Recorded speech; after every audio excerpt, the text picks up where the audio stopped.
I finally played the Witch Queen campaign, and it is not good. Not good for Beyond Light and Shadowkeep, because the merging of storytelling along with gameplay present in the Witch Queen makes everything that came before it look like amateur hour. I don't want to waste your time on words that don't matter, so feel free to just listen to this video in the background and use the chapters to navigate through this rather lengthy video. Now, here are my thoughts on the Witch Queen campaign.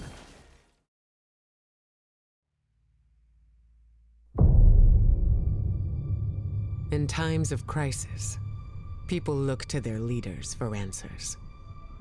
But ever since the planets were ripped from our sky, it seems all I can offer are more questions. And now, with Mars returned, I hardly know where to start.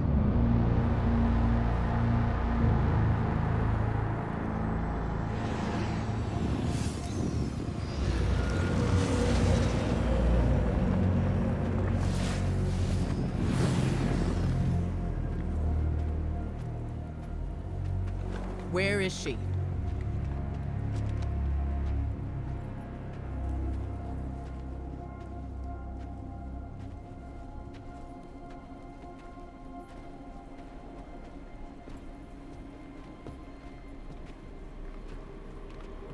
Your theory was correct. The relic is of the pyramids. There's no doubt.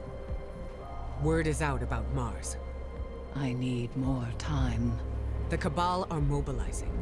We need to...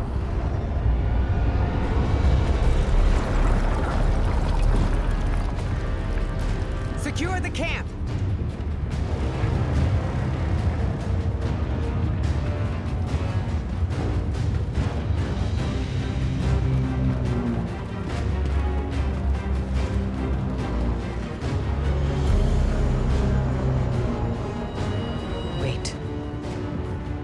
It seems they have another target.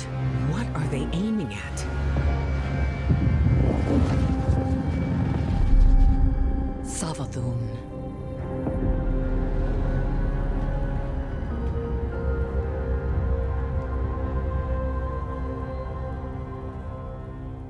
Mars has apparently returned. Not that I knew it was missing in the first place. Obviously, an entire planet in our system just popping back into existence is a major deal. Ikora herself is shocked at the situation and heads to Mars to meet up with Eris. They discovered a relic that's linked with the pyramids, but its purpose is still unknown. Of course, us Guardians aren't the only ones that arrive on scene. The Cabal have arrived with a giant battering ram, but contrary to our expectations, they have another target. Enter Savathun. This is easily the best start to any campaign we have gotten so far. Not only have we established our primary villain, but we've also introduced another faction into the mix. Along with those objectives, a couple of mysteries have also been introduced. What happened to Mars? Why is it back? And what is up with the relic Eris was messing with?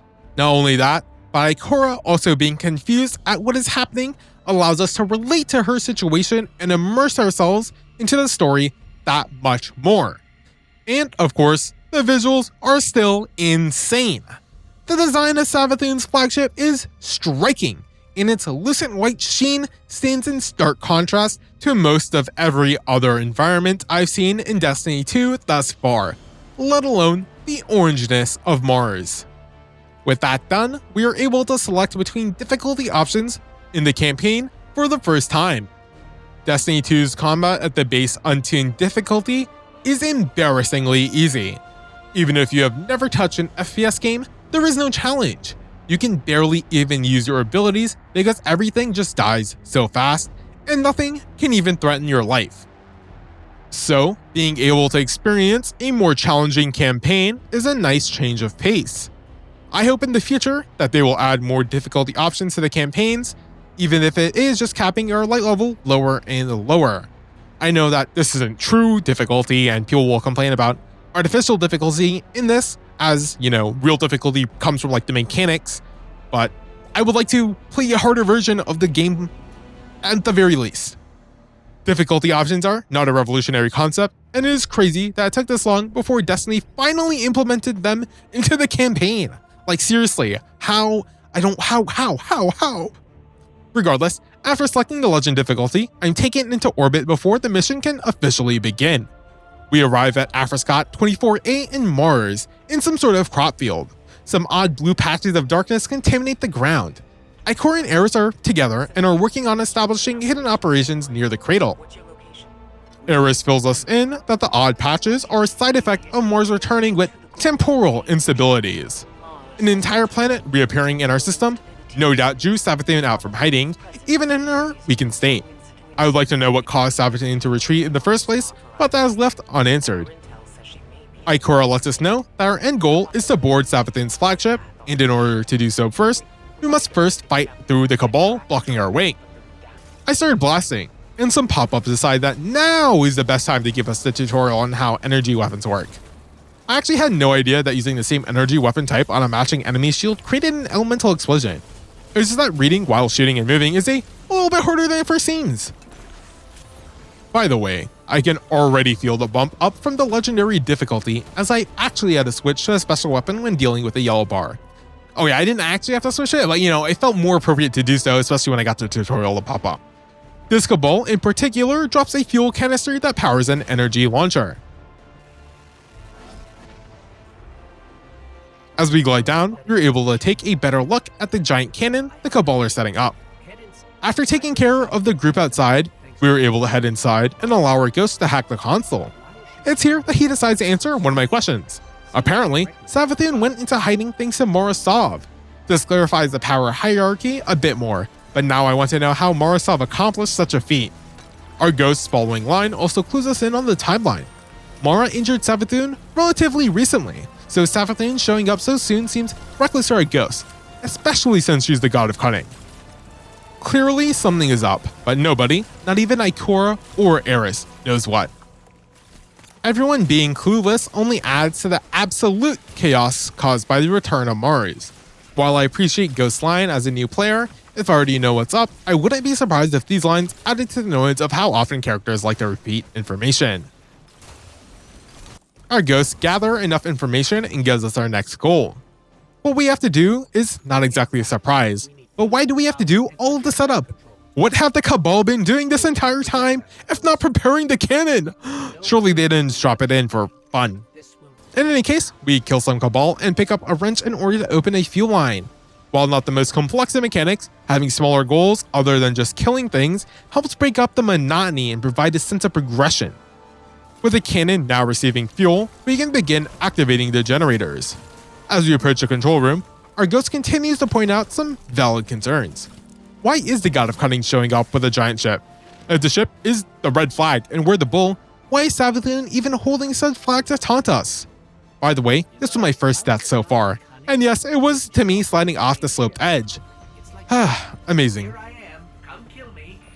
I fall down and enter Agra Sector 24A in the Freehold. It's here where we are introduced to campaign banners.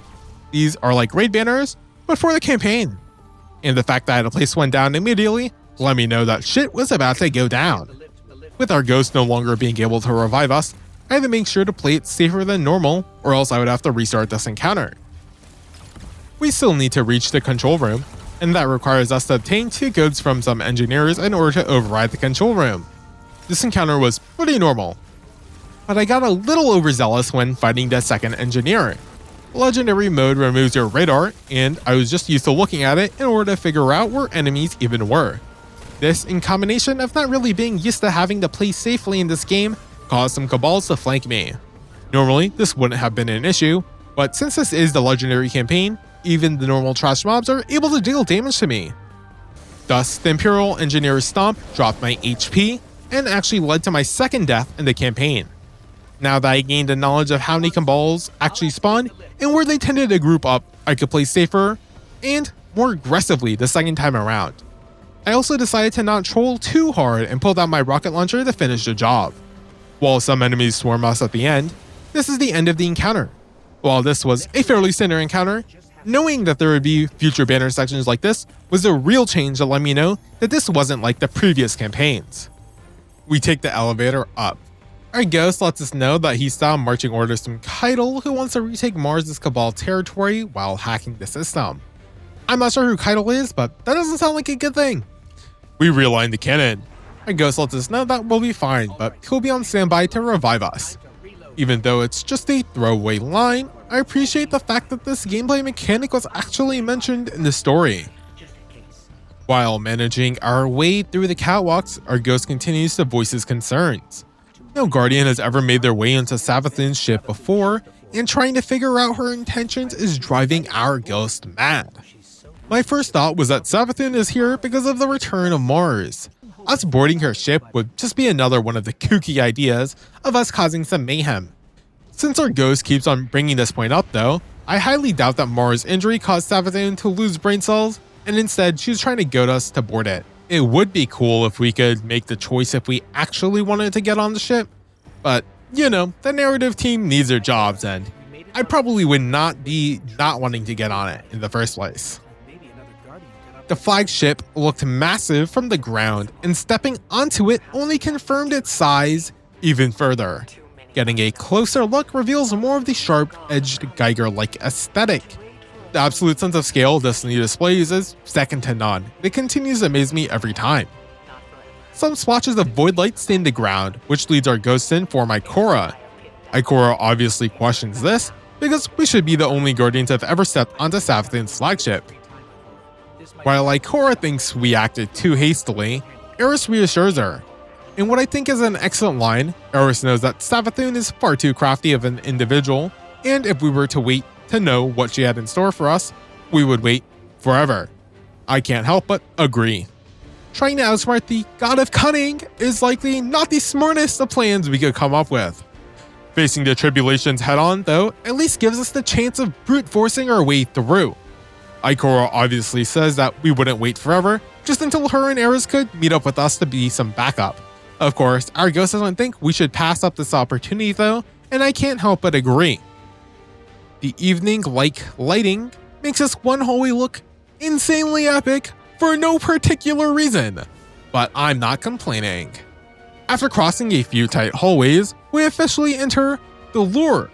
I know our ghost was questioning Savathun's intentions, but you can't just call the ship the Lure. We gotta be a little bit more subtle than that. Like sure, our ghost heavily implied that this is a trap, but you know, at least make me feel like we aren't walking directly into Savathun's arms. Although, we'll get to that later. As we cross another epic hallway, a lone acolyte surrounded in a white shimmer steps into our view. It dies without much fanfare, but upon death, a blue-tinted moth escapes from the acolyte's body. Funnily enough, as I went to melee this night, the moth lines up and allows me to hit a melee collateral. Our ghost then points out said moth. This is where the wheels of my mind started to spin, and the acolyte having non-corrupted light is indeed a cause for concern. However, I don't get much time to actually think about what just happened, as I have to place down another campaign banner. This area is exposed to the outside and seems to be some sort of landing bay, as numerous ships drop some hive off. I start the encounter by killing a lone acolyte in the distance. This alerts the rest of the hive. Immediately, a bunch of thralls start to close in on my location, forcing me to jump around all over the place. My Verglaw's curve is able to generate stasis crystals after each kill. This compensates for the otherwise slow clear speed of the bow when it comes to groups of mobs. While our objective is to find Savathun, we have to collect 5 tributes before being able to dispel the barrier on the door to move forward. Obtaining these tributes is done by killing specific tribute named enemies. With the burden of tribute buff, we can deposit it by standing in the circle near the barrier. From behind cover, I kill some acolytes and knock out the shield of the Revenant Wizard. I could stay in cover, but since it's an orange bar, I decided to close the distance since my special weapon was a shotgun. However, the pillar hid a second wizard. I panicked and used my charged melee attack in order to freeze them. Of course, this ends in failure simply because my character is right-handed, and penumbral blasts straight into the corner of this wall. If my freeze did go off, I could have fully focused on the already damaged wizard while avoiding a significant amount of damage, but because I failed, my terrible position left me with no cover. I wasn't able to draw my healing rift fast enough, and since I was animation locked, The wizard's darkness blast was able to knock me out. I don't know if it would have mattered though. While the line of success was quite clear, I didn't let myself get caught up on my failure. Sure, I could have frozen that wizard and probably have been fine. In the future, I wouldn't always be able to do so. So, while in the short term this attempt was a failure, I was still able to learn something from this mistake. Now that I know that there are 2 wizards, they both go down, so I can end this section the second time around. We collect our loot, and Ghost continues its line of thought from before the encounter. This obviously is a confusing turn of events, and finding Savathun was probably the only way we were going to receive any answers. Since the enemies could now actually damage me, getting close to them was only that much worse of an option. So I went ahead and switched my special weapon from the Bone Chiller shotgun to the harsh language waveframe grenade launcher. Wellspring and Disruption Break aren't the best of perk rolls, but I had no idea what good rolls even were at the time, and I didn't think it would even really matter for the campaign in the first place. As we head deeper into the lure, the lighting shifts from a warm orange hue to a much harsher and colder blue. We see some thrall in the distance, which lets us know where we need to go. However, there is a metal fence in our way that we can't destroy for no particular reason. Thus, we're forced to find a different pathway that leads us forward. Technically, a void blink jump should have led us through, but the limitations of the game systems unfortunately held us back. Some motes of light almost kill us, but we find our way to the statue that gave our ghost some weird vibes. The top half of the statue appears to have been destroyed, leaving us only with some legs. We pick up the artifact of the Black Fleet, which is obviously pyramid technology. This leads our ghost to question why it's in Savathun's ship. And out of all the questions presented to us thus far, this one is fairly easy. In fact, it would be more suspicious if Savathun had no interest in Black Fleet technology. We continue our trek and are taken back outside before heading deeper into the ship. Our ghost is keeping itself busy and discovers that there were reports of Savathun trying to capture a void light from dead guardians. Perhaps she was studying the void this entire time, and much like how we are now able to wield the darkness through stasis, she is able to wield the light through the power of the void. We drop down the Dunasi hole into a fuchsia-lit corridor. The highly detailed and cross-stitched walls are segmented, and within multiple embossed columns, some sort of energy spews out, illuminating the room. There are 3 diamond-like crystals inside the columns. The top and bottom crystals are purple, while the middle crystal is a scarlet red. This middle crystal also juts out and moves sporadically, much like a twitching eye. There is no explanation to what we are looking at, so it's left up to me to make the conjecture that these crystals are being drained in order to power the ship. As we continue forward, we pass through a walkway which masterfully keeps our eyes centered while exposing us to the beautiful central room of the ship. We manage to catch Savathun walking through the portal, but of course, it is locked from us. While I'm trying to immerse myself in the moment, a knight pops in to kill our vibe. Of course, that isn't any regular knight. It starts the encounter by throwing a suppression grenade behind us. I only just managed to see the nade as I turn around, but since I have nowhere to go in order to avoid it, I am sent to critical health immediately. The Hive Lieutenant officially wields the light, but I'm chilling with the darkness now. I shatter the Lieutenant, and upon death, it drops a ghost? No, that can't be quite right. And so our ghost takes this moment to get a better look. Unfortunately, as we get closer, our fears are confirmed. Upon death, the Lightbearer Knight did indeed drop a ghost. In a burst of shock, frustration, and confusion, our ghost questions why this ghost in particular is helping the Hive. A good question indeed. I clearly have no idea how to use a wayframe launcher and try to hit the knight with the grenade itself. This deals no damage, and so I have to hard lean on my rocket launcher. I get a good look at the Hive ghost the second time around, and am actually able to finish the ghost off, destroying it in the process. As we crush the shell, it still takes us a few more seconds in order to truly process what we've just done. We just destroyed a ghost, a Hive ghost, but a ghost nonetheless. This is a shocking turn of events, and our ghost is having a hard time understanding how this could have happened. We have to keep on going though, and in order to break the seal on the transportation rift, we have to collect 3 tributes. I don't notice the raid banner at all, and immediately initiate the counter. I walk backwards while trying to manage the acolytes, and due to not knowing the layout of this area, I end up falling to my death. This makes it the 4th one. And yes, I know it says 6 on the scoreboard, but 2 of them were while I was trying to explode a ship and don't count. I respawn and realize that this is another campaign banner encounter, so I should not get it twisted. This combat area is rather large, so maintaining your distance and not dying to enemies is pretty easy. Just be careful to not blow yourself up. Surely this won't become a reoccurring issue. Anyway, after killing a knight, wizard, and then ogre, we have obtained enough tributes in order to continue our pursuit. We jump through and are hit with a loading screen. This takes us into a fortified location that resembles the lure stylistically, although it is less Geiger-esque and more gothic in nature. Some sort of white marbled material with a tinge of turquoise like green acts as the base material, with striking flora and ornaments helping to accent the landscape. Our ghost questions what this place is and notes that it doesn't look like a hive throne world, but I don't think those have a template on what they're supposed to look like. Where we are supposed to go is left unclear, but the giant ogre is almost certainly a clue.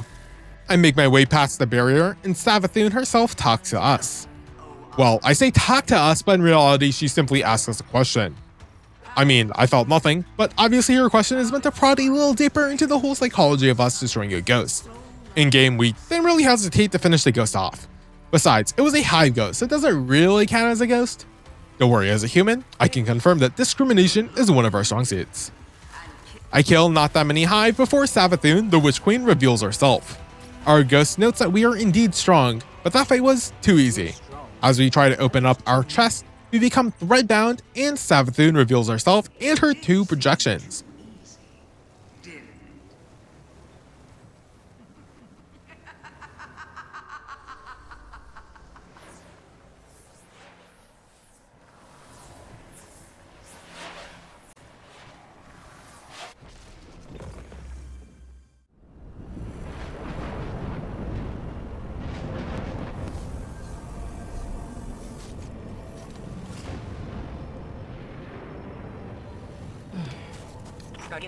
Guardian, do you read me? We're here, Igora. We're back on Mars. Back? From where? Savathun's throne world. I know, we should have checked in, but we had Savathun in our sights. That might have been our only shot at her, we couldn't miss it. I understand completely. It's not like Savathun to allow herself to be seen so easily. There's something else. Before we left the ship, we ran into one of her knights. And it had a ghost, Igora. Same as any other light bearer. A ghost? A hive knight with a ghost? But that means... Savathun stole the light. But that's impossible, isn't it? Impossible? With Savathun, nothing is impossible.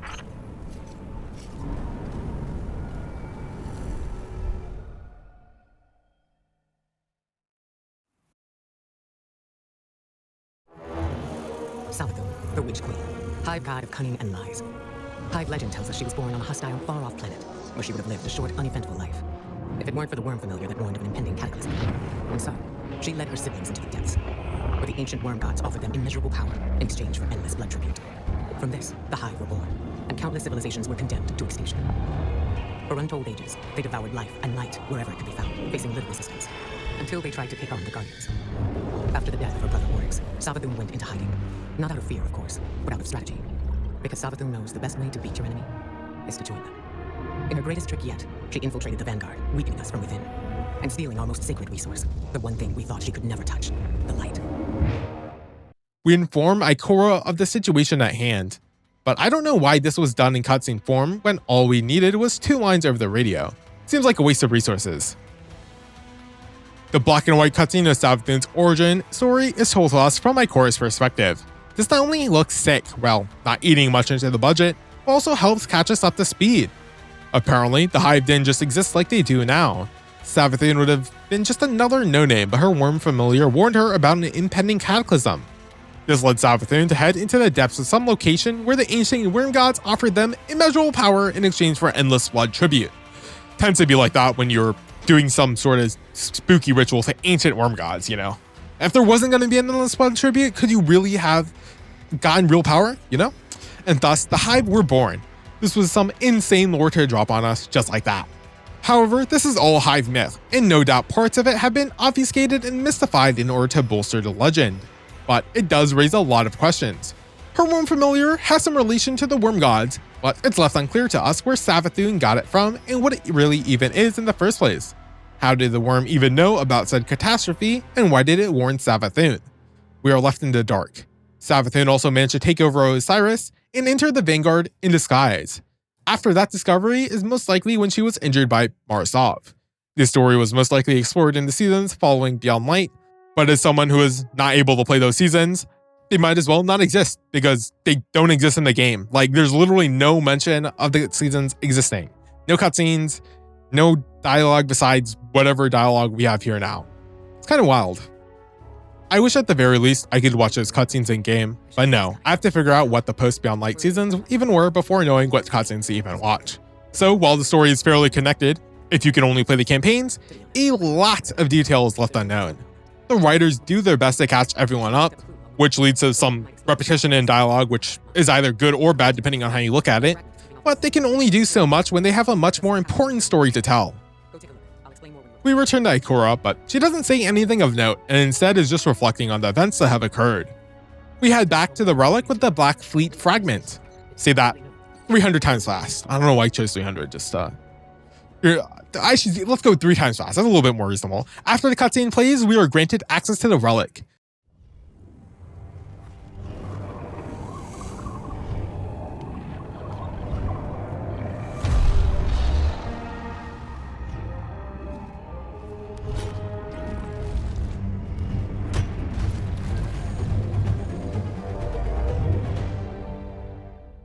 This basically acts as our tutorial for weapon crafting. Weapon crafting is not exactly how I imagined it to be. I expected us to have to acquire certain weapons with certain perks in order to craft them, but it's a lot more streamlined than that. Whether or not that's a good thing is something I can't really make a full judgment on because I barely interacted with the system. With weapon crafting officially unlocked, I went ahead and finished up some of the Season of the Wish quests that would grant Wish Fragments so I could pick up enough Red Border Apex Predators. And yes, I did realize that you have to jump onto the energy pool with the Farseer relic in hand in order to make the required remaining jumps. I just completed that part of the quest and thus didn't bother doing it over and over again.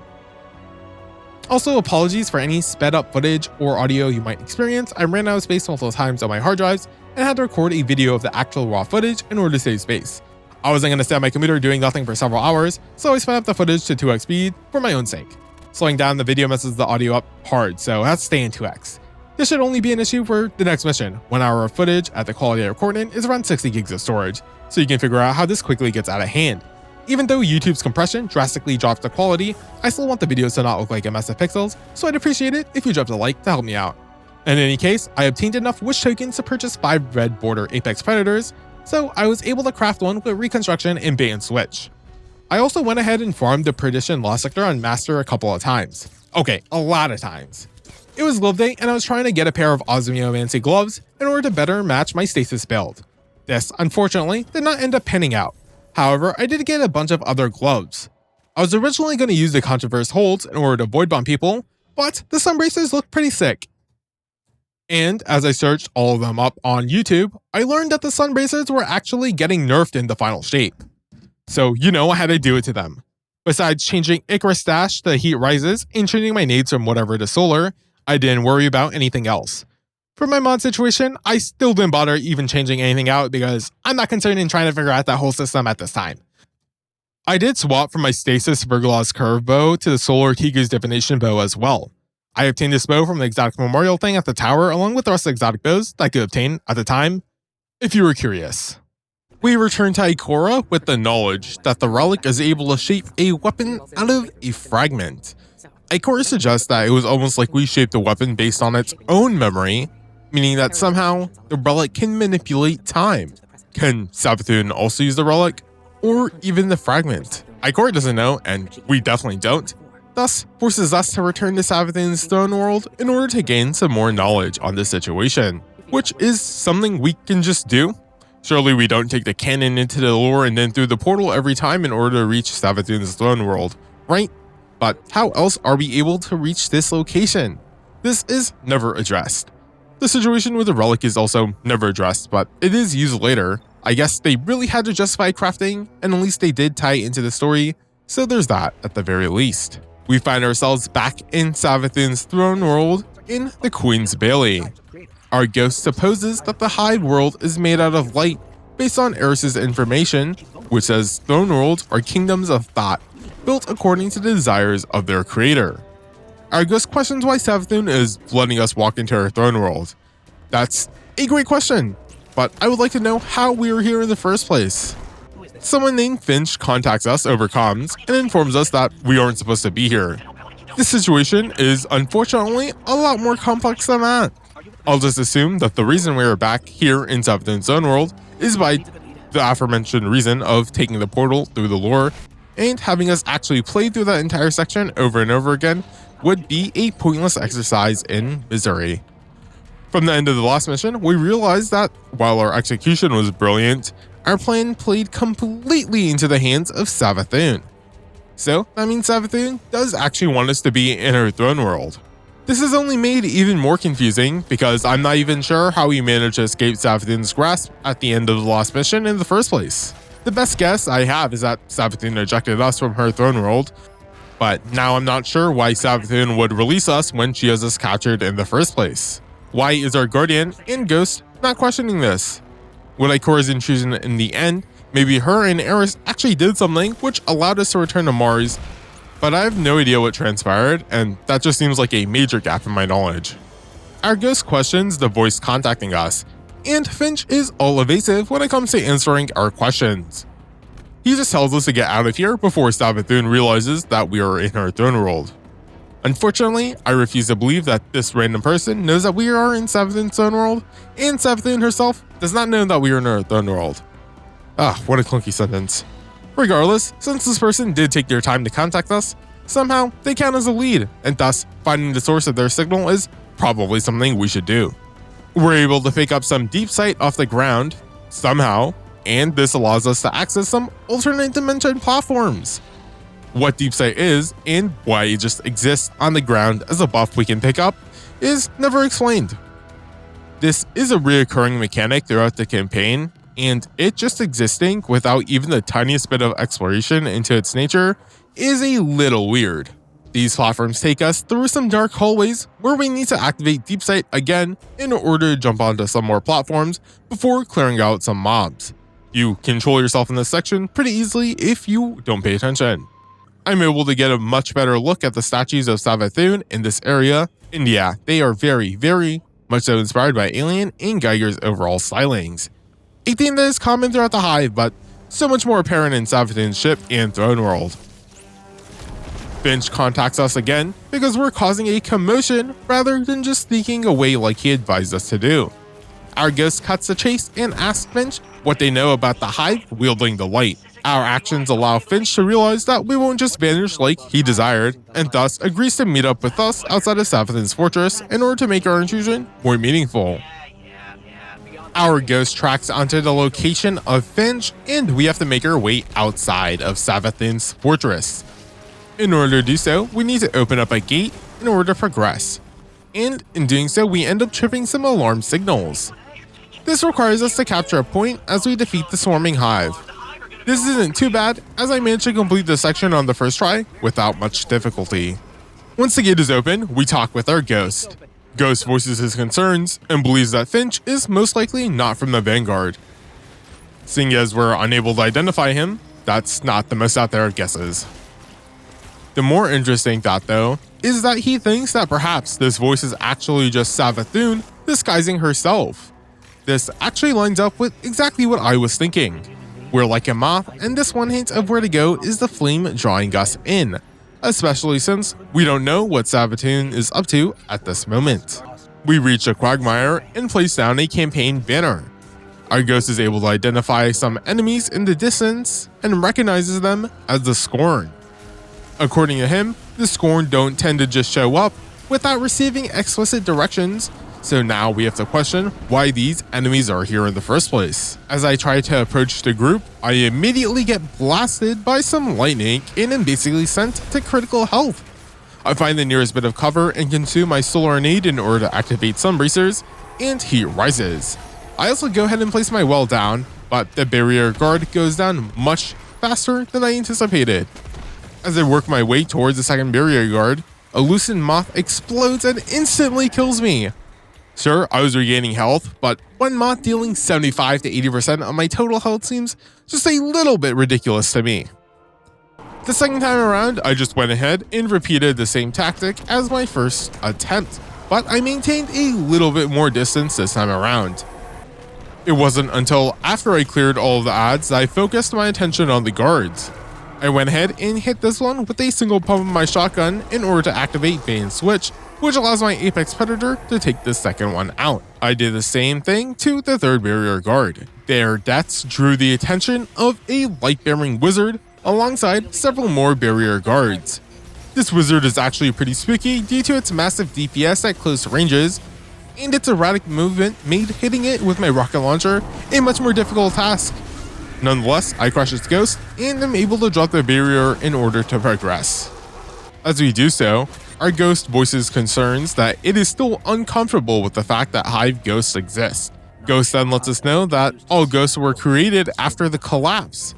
This is information that our guardian should probably already know, and while I know the purpose of this line is to catch newer players up, I think that's a pointless struggle. This repetition of information takes me out just a little, but the larger problem I have is that this wasted dialogue could have been otherwise used to further develop our ghost's feelings instead of just stating a fact.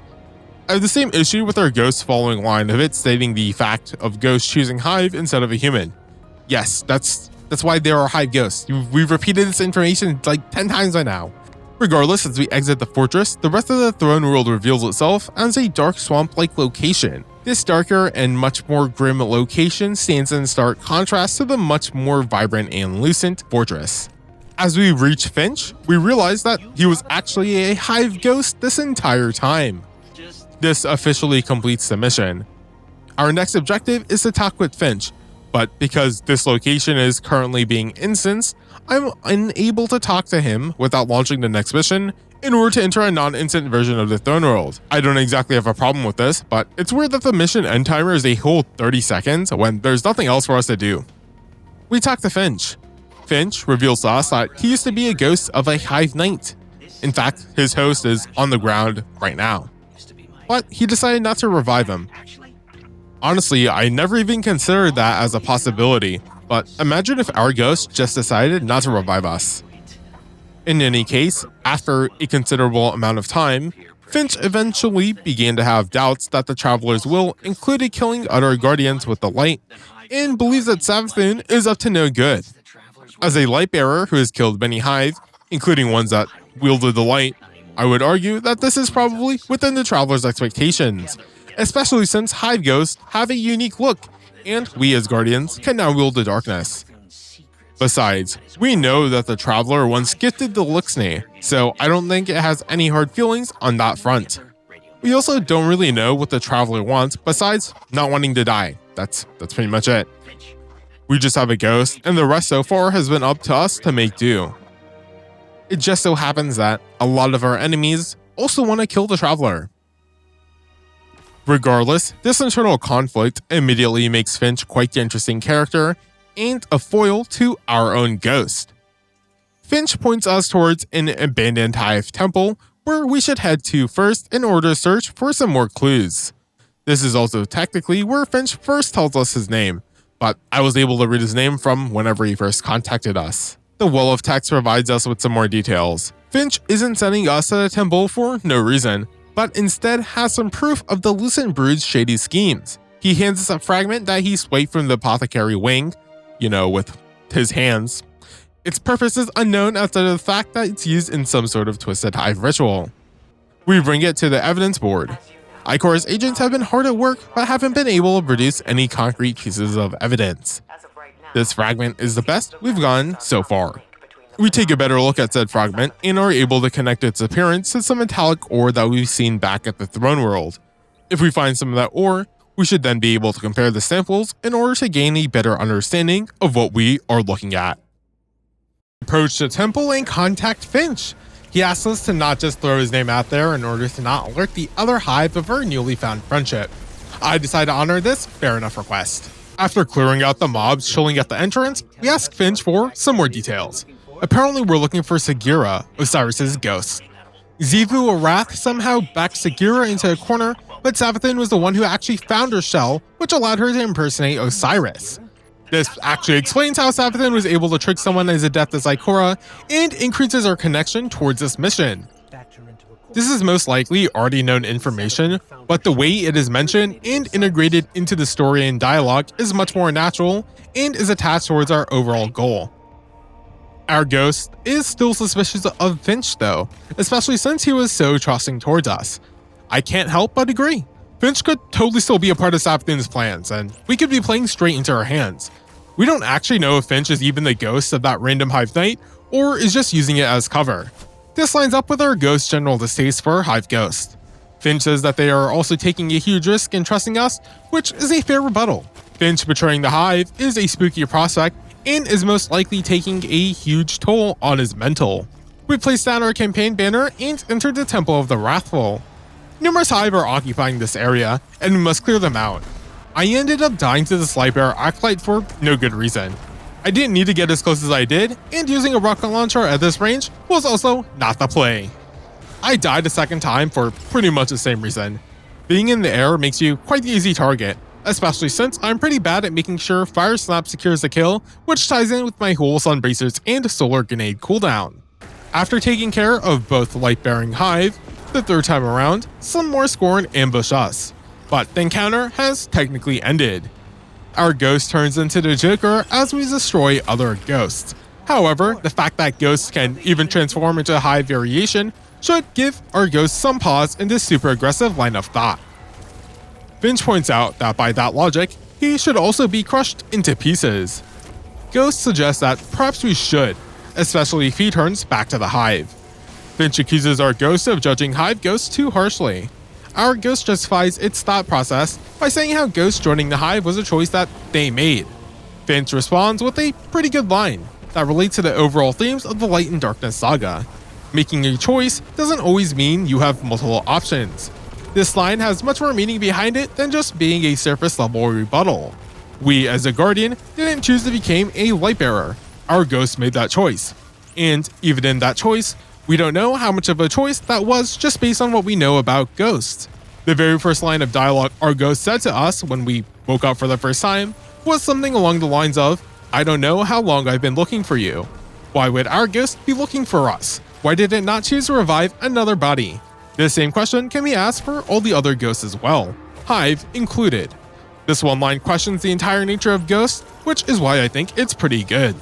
Finch proceeds to be much more socially aware than our ghost, and compromises just a little bit with its philosophy. Finch expresses some regret at its previous actions and becoming entangled with the Hive. Perhaps not every action he took wasn't the most moral of choices, and while some of them do deserve what's coming, he, at the very least, is trying to learn from his past mistakes in order to become a better version of itself. There is definitely plenty of merit in this statement. As a Hive ghost, Finch is already operating with a different moral framework. To the Hive, us Guardians are basically the bad guys. However, if he has since discovered flaws based on how he operates, and wishes to change that for what both he and we consider the better, then is that not for the best? Besides, it is better to accept and learn from your past mistakes and failures in order to grow, rather than just letting them consume you. This ties in with the overall themes first presented in Beyond Light. The light is not necessarily always good, and the darkness is not automatically bad. This argument gets our ghost to at least consider changing its mind later. We exit the cave and stumble upon a Scorn Walker. For some reason, the game really wants me to get on these heavy pikes, but I avoid doing so. After finding some cover, I drop my Well of Radiance and clear out the ads. After that, I focus on the Walker.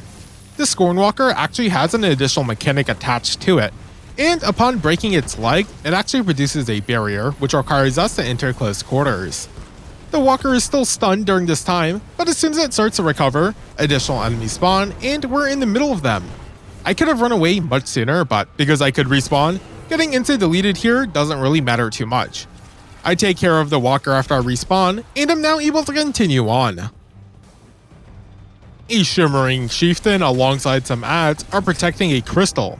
We kill them before being able to break it. This action opens the door. Our ghost reiterates our mission objective, just in case we forgot what we were here for. Finch confirms that the information he told us has actually not changed, and that we are still doing what we agreed to do, and that this is not a trap. How useful. This is where Ikora re-enters the conversation. Our ghost called her in for backup and introduces her to Finch. However, Finch somehow already knows who Ikora is, and even expresses desire of wanting to join the Vanguard. I never thought about it, but I suppose the Hive are able to communicate with each other, so word about the Vanguard and their major leaders having spread isn't the craziest of ideas. Of course, I highly doubt that Finch always wanted to join the faction that has been killing the species he's a part of. This does make me want to know more about the specific incident that caused Finch to turn tailcoat though. He alluded to growing suspicious of the Witch Queen, but it was incredibly vague and practically gave us no information. I continue jumping onto the platforms that spiral the spire and make my way into an arena where some Scorn are participating in a ritual. Of course, we know the way to stop these are to destroy the empowering crystals. Each one is protected by a shield and requires us to take care of the respective shimmering captains first. With them dead, we can destroy the crystal attached to the barrier and descend the well. I didn't realize that I had to jump and take full fall damage. However, there is a campaign banner, so that didn't really matter anyway. Our ghost points out the giant Scorn, but I didn't see it, so I suppose it was the only place I didn't look, which was below the barrier further down the well. Our objective is to navigate the labyrinth, and our only hint are some dark passageways deeper into the cavern, alongside some Hive symbols. I run into the first passageway and almost die to some luminous eyes, aka Shriekers. It takes me a little longer than it should have, but I take care of the first two Shriekers and can head deeper in. Of course, there's a third Shrieker. I kill it, but find nothing inside the lit temple area.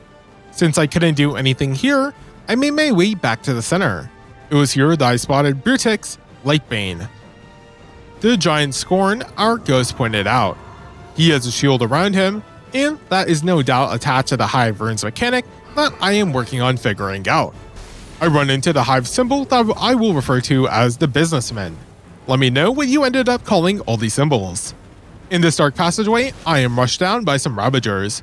Of course, instead of heading deeper in, I ended up getting lost in the dark and run back to the middle.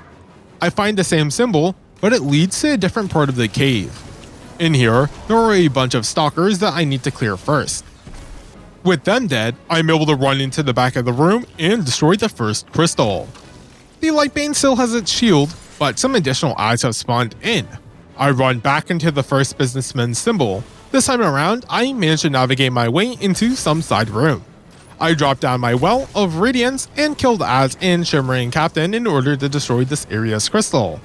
I run into the third hallway with the same symbol and immediately die to some screams as I snap my fingers. What can I say? My reaction speed is just too fast and my skill level is too high. Anyway, I can start round 2 with the proper knowledge this time around. Now, I can start off by running directly into the screams and dying. Truly a next level play. At least now I know that the screams spawn in this left corridor. I ended up skipping the campaigner this time around because I didn't use my abilities last time, so there was no point in refreshing them. This time, I don't just int into the screams and take care of them at a distance. I'm able to make my way into the back and can take care of the captain and shield. There are still a couple of screws haunting the hallways, so I make sure to stay especially aware as I make my way back out. The Apex Predator takes care of the second Shimmering Captain, but there isn't a crystal, leaving me a little confused this time around.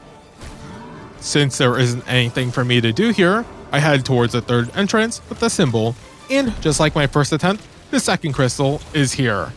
I run back into the middle room, and the fourth crystal appears in the middle. I guess I ended up destroying the crystal with the splash damage of the Apex Predator, and didn't realize it in the second room. In any case, destroying this giant crystal forces the Lightbane to retreat deeper down, and ends our encounter. Our ghost reminds us that the Scorn are typically a mindless bunch, but the ones we're fighting are much more organized than normal, which increases their overall threat. Ikora repeats this bit of information in order to really drive home this point that they've already repeated. Very cool. Our ghost at least progresses the conversation by suggesting that they are probably being influenced by a group known as the Fanatic. Finn somehow also knows of this faction along with its leader, Fikrul, the former leader of the Barons. Ikora thinks this is an okay guess since he was driven from the Tangled Shore not long ago, probably because Bungie removed that location from their game. Finch doesn't agree. In order to bolster his point, he points out how the Stone World is bathed in Savathun's light, and thus keeps the darkness out. This hints at to why we are even in the Throne World, and why Savathun hasn't kicked us out. Perhaps because we are light bearers, she isn't able to properly track us. The Scorn are creatures aligned with the darkness, and thus, finding them here is suspicious. Ikora agrees and now thinks that we don't know what we're dealing with. Personally, I think everyone is just overthinking this situation. Since this is Savathun's Throne World, isn't Savathun just the one behind his Scorn in the first place? She's the god of cunning, so her tasking the Scorn to go do something could pretty easily be the most plausible of solutions. Classic Occam's razor situation. Nonetheless, in order to progress, we obtain some deep sight, which is still unexplained, and can jump onto some new platforms. This allows me to descend even deeper. Here is where we find the shell of Sagira bound by some hive magic. We place down our campaign banner, and Brutix, Lightblade, reappears. It's clear that they have set up some sort of ambush in this place. At first, I try to run into one of the hallways, but realize that there is nothing there, and that a shimmering captain spawned in the middle of the room. I take care of it with some pumps of my shotgun and can destroy the first crystal. This drops the Lightblade's shield and allows me to deal damage to him, although I take care of the ads first. I plop down my Well of Radiance and then hit Brutix with one rocket of my Bane Switch procced Apex Predator. This instantly takes us to the second phase. I know my solar grenades did some damage earlier while I was clearing the ads, but the damage output on this weapon is a little ridiculous as long as I make sure to proc the perk. I make my way towards the first symbol and kill the Shivering Chieftain protecting the crystal. Yes, I called them captains earlier, my bad, but I've corrected it now.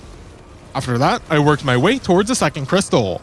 Instead of just using my shotgun, I decided to get it twisted and pulled out my rocket launcher in close quarters. This ends exactly as you would expect.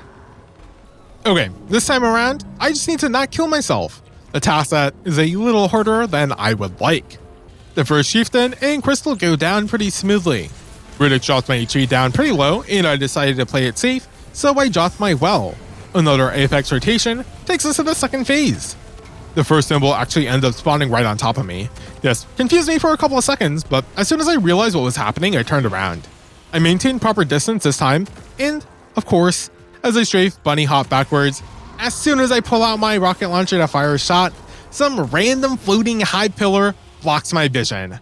This causes me to suffer another completely unnecessary death, and is what I would officially call a brother moment. I actually took a couple of moments to clear my head and to figure out why I actually died.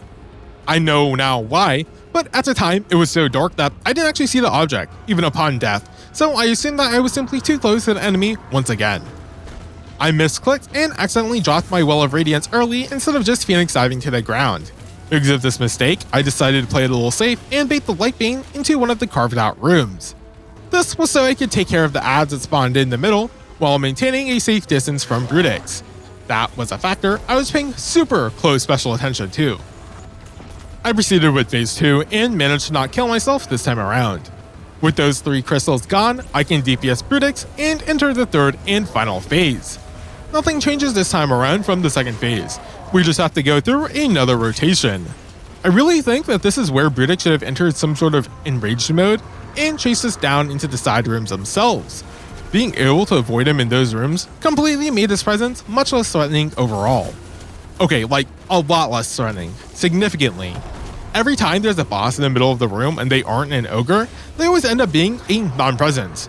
Brutix should be faster or chase us down harder instead of being so easy to avoid. After the shield drops, I drop down my Well of Radiance since it's recharged, and take care of Brutix with one rotation of my bait and switch Apex Predator. This ends the encounter. Our ghost points out that while Brutix was especially strong for a Scorn, it was not a Baron. This is concerning as it still managed to reach the same tier of power. Finch doesn't want us to stick around any longer than we should though. Thus, we decide to grab Sagira and scram. I stand before a being with 1,000 names. It whispers one. The witness. Remember him. However, upon doing so, Savathun's voice echoes out. She makes sure to make it a point to remember that name. Our ghost first asked if anyone else besides us heard what was just said. Ikora and Finch confirmed that they heard it too. Our ghost then asks if they have heard of the witness. Ikora has never heard of that name before, which makes this an actual mystery. Finch also doesn't know, and based on everything we know about him, he should be in the know if he knew. Although Finch doesn't know, he's excited that we have at least found a lead. Our ghost is more excited at the fact that Finch wasn't lying to us though. Of course, I still have to ask, how did Finch even acquire this information in the first place? Why was he privy to such information? Why was Sagira even in this temple? And what was Savathun's plan with her? We don't get any answers to these questions, but Finch is sure to remind us that he just wants to unravel whatever devious scheme Savathun is up to for some reason. Well, we know the reason, it's just like, I'm casting doubt and suspicion on his reason. Ikora has a theory on why we heard a voice from Sagira, and urges us to return to her as soon as possible. She even congratulates and thanks us at the very end. This ends the mission, and we return to Mars. Sagira brings up a lot of old memories for Ikora due to her being the ghost of Osiris. Regardless, Ikora supposes that the voice we heard was from a psychic fingerprint. How we were able to hear this in the first place is most likely due to the newly discovered relic. Somehow, this new ability allows us to reveal what lies beneath the surface and is rooted in the darkness. This so-called witness mentioned by Savathun is probably somehow tied with her theft of the light. In order to learn more, we need to hear more from the psychic fingerprint that lingers on Sagira, and that means we need to strengthen this ability. I assume that this ability is also tied with Deep Sight, which means that this mystery is at least being tackled. We previously learned stasis from the pyramid at Europa, so perhaps if we head there once more, we will be able to learn even more this time on our new power. Eris acts as our guide as we take the scenic route to the pyramid. She gets straight to business. If we try to commune with the veiled statue in the pyramid, we should be able to strengthen our connection to the darkness. Eris says that this will allow us to see beyond the limitations of normal sight. I guess we could have told Eris about our deep sight abilities, or perhaps Ikora filled her in, but I am curious as how she knows for a fact that communing with the darkness statue will strengthen our connection in the first place.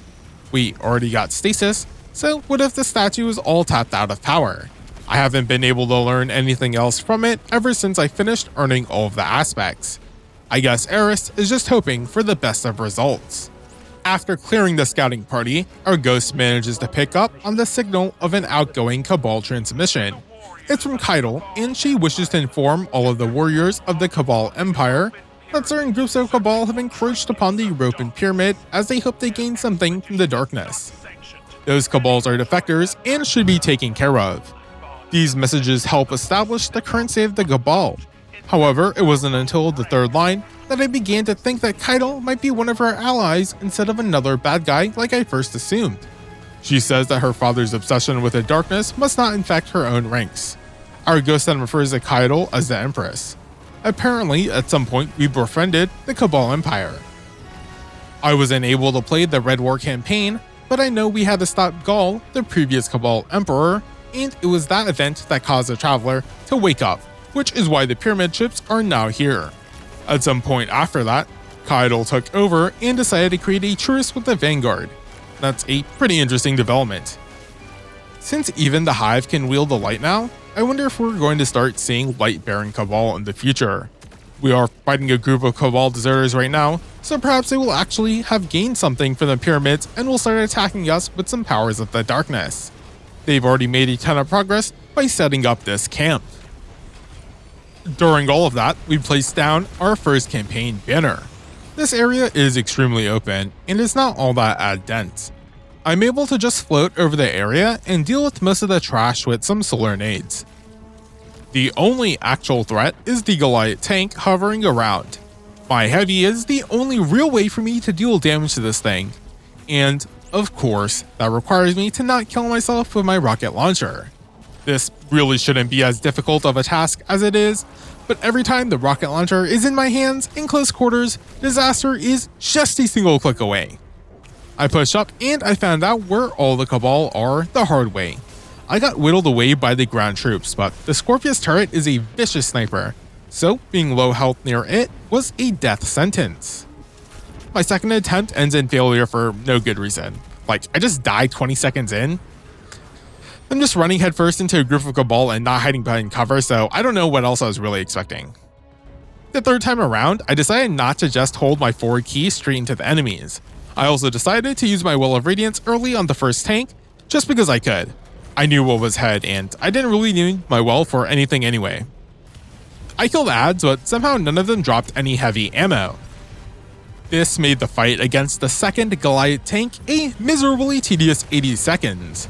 I tried to get close with my shotgun, but that was the closest I got to dying, and I'd rather not restart this section entirely over again when it appears I'm at its end. This just is a pure battle of attrition, and I end up winning. I commune with the Crux of Darkness. This sucks me straight into the pyramid. The Cabal managed to do much more than just set up a camp outside.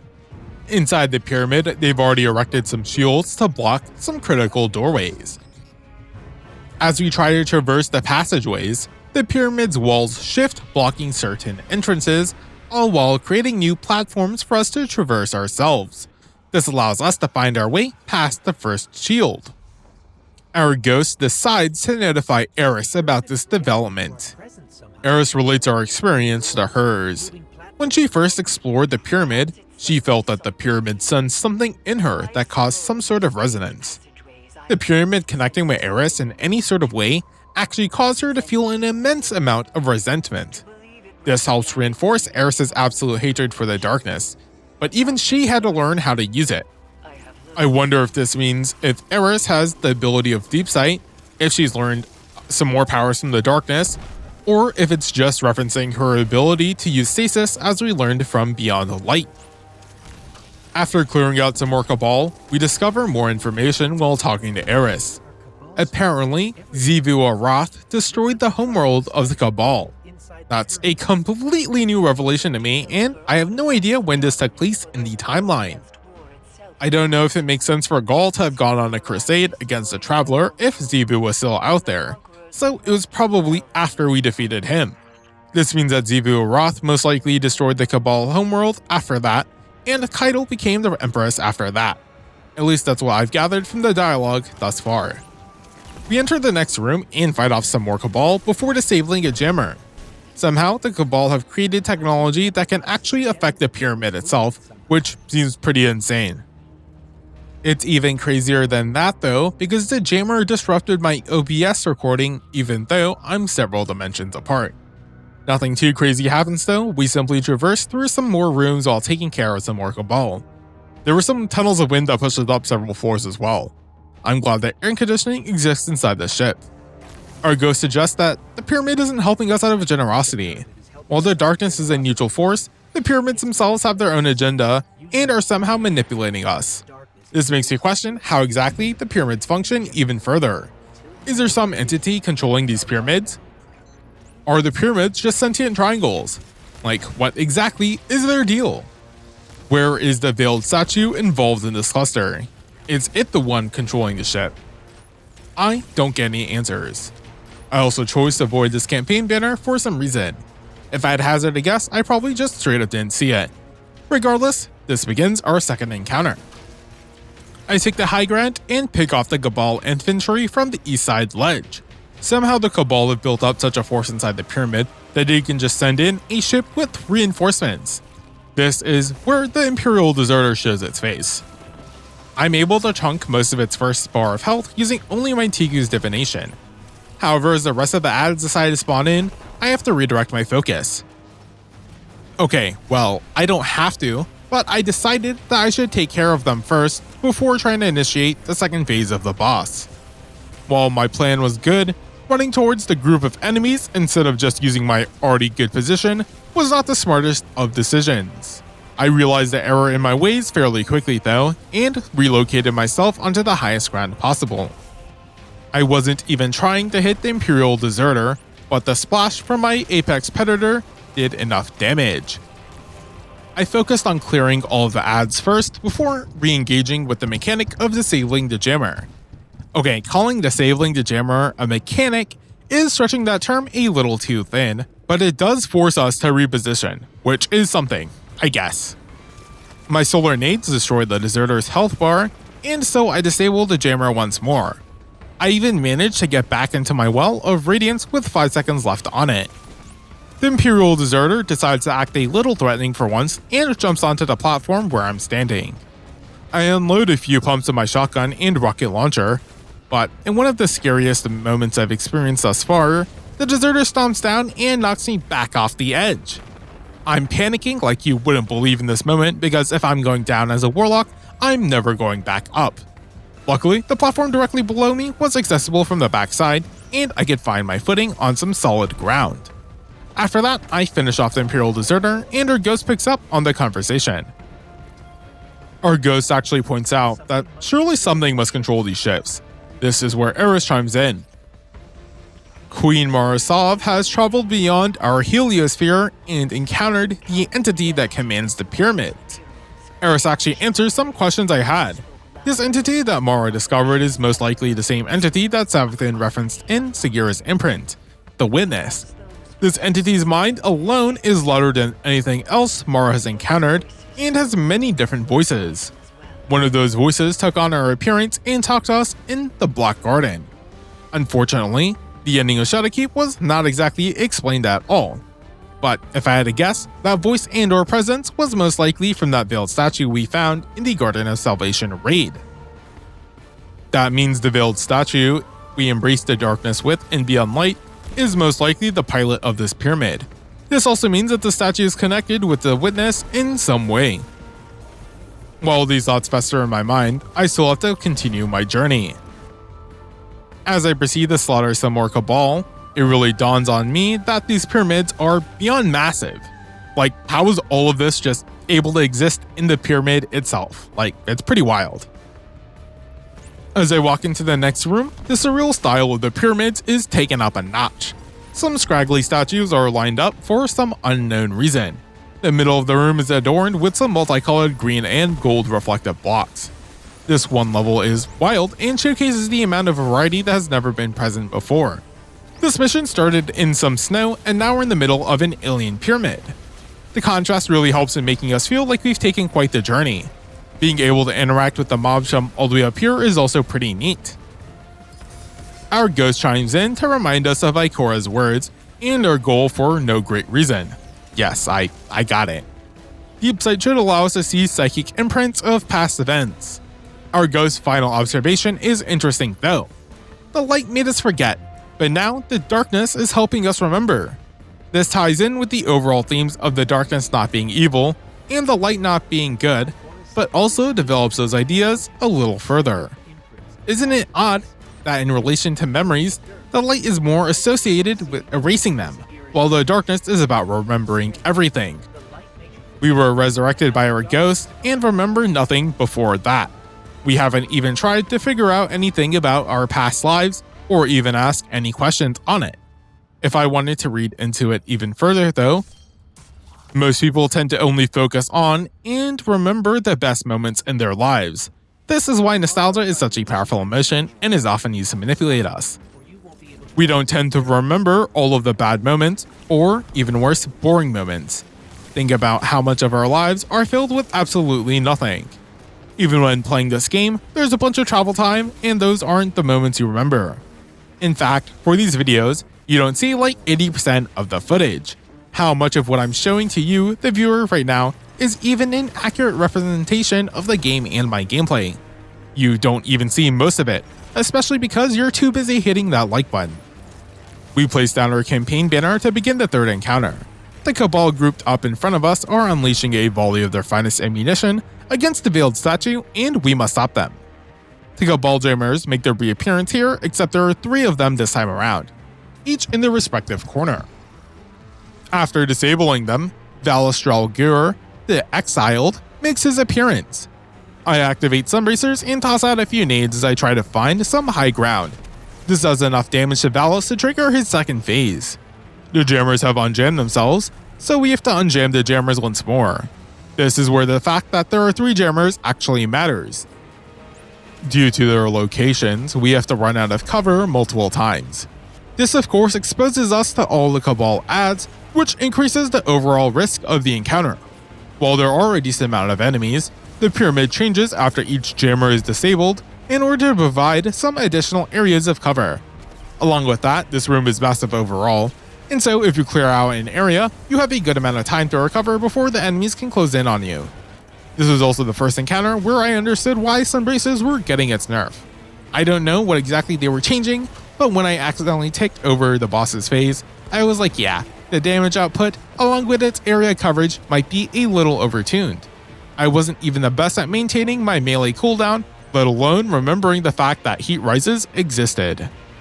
With Valis dead, we can collect our loot and commune with the statue. We hear some sort of unintelligible whisper, but some sort of darkness energy has clearly been revealed to us.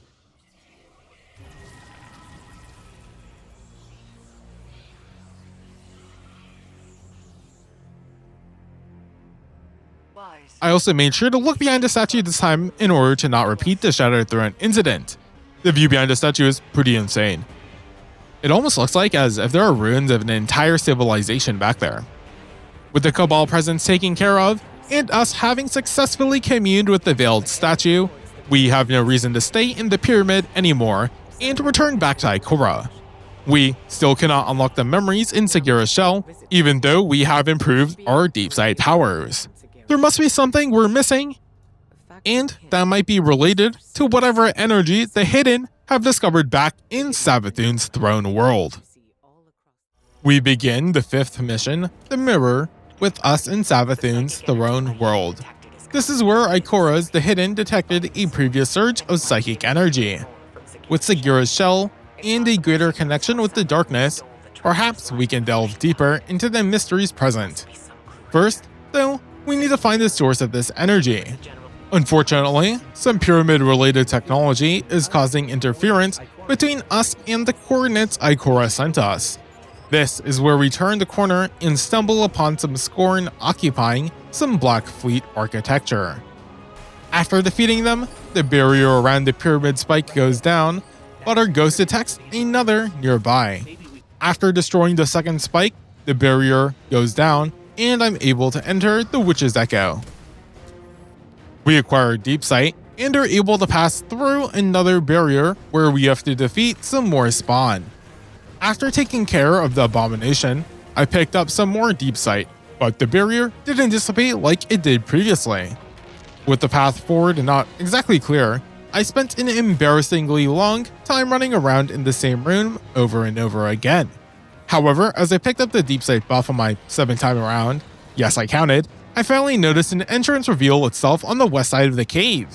Our ghost reveals to us that the power of Deep Sight is making these half-forgotten pathways real again by rebuilding them from memory, just in case we forgot what this very important mechanic was. Several riders attack us as we make our way vertically up this chasm using the Deep Sight platforms.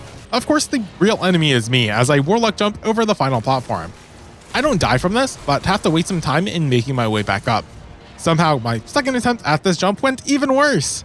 I tried to overcorrect myself, but that only caused me to take a step backwards and fall all the way back down once more. I grabbed the platform and made it to the top of the chasm on my first try.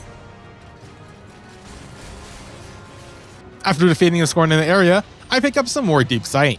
A barrier is blocking our path forward and I have to destroy a spike. I noticed a hole in the ground next to the barrier, but this wasn't a second entrance or anything of the sort. Instead, it seems like this was a slight map error caused by how the rocks making up this cavern were layered onto each other. I was trying to spot any more hidden holes in the walls when I ended up finding the actual spike. Destroying it also disabled the barrier, which allowed me to move on. Ghost talks to us. He wanted to believe that Segura was alive after learning that Savathun was impersonating Osiris. He doesn't tell us directly, but it's clear through the tone of his words that he laments not being able to do anything about the situation. At least Segura will help us deal with Savathun now, one last time before returning home. A statue of Savathun points us in the direction we must head, so shout out to her. Unfortunately, it's pointing us in the direction of another barrier. This time though, it's blocked by 2 Pyramidian seals. I head back to the main room, and there are 2 separate cave entrances. In each one, there are a bunch of Scorn, along with their respective spike. I didn't realize it at first, but the statue only changes once we pick up Deep Sight. This is actually a nice touch and makes me think that perhaps the other statues in the future would do so as well. It also makes me curious as to why these statues of Savathûn were pointing in a direction in the first place and why they changed later on. The corrupted raiders in this much larger site ended up killing me as I ran into them while they were all bunched up together. As I run back in after respawning, they are much less of a problem. This time around, I needed to destroy 3 spikes, but each of them are much more hidden than previously before. Savathûn's statue helps me find the first spike by pointing directly to it. I found the second spike by paying attention to the special white glowing markings on the ground. This is also how I found that third spike. I kind of wish that these markings didn't exist though, and that you had to actually look around the map a little more. If we really did need these hints, there are a few more statues of Savathûn, so they could have just pointed us in the direction of the spikes instead. That was the mechanic they kind of already established. The path forward requires us to break a much larger spike. It being much larger than normal, while being on top of some pit, almost leads me to believe that acted as some sort of seal, and I'm not just talking about the barrier in front of us. We entered the next room, and it appears to be some sort of abandoned ritual site. Our ghost is cut off from the light here, and I destroyed the first spike in order to begin the encounter.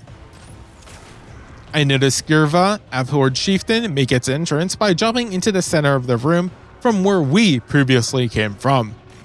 However, as I'm distracted by it, a raider flanked me and two-tapped me in my back. I almost inch-shot the spike the second time around, but before I let my arrow fly, I noticed that I could actually place a campaign banner down. Now that I knew that raiders would crawl out from the wall behind me, I took the high ground in order to pick them off before focusing on Skirva alone.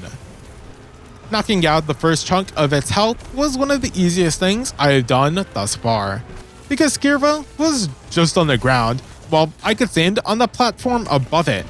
This is a common occurrence, but there were no other smaller scorned mobs to draw my attention. They did finally start spawning in as the second phase started though.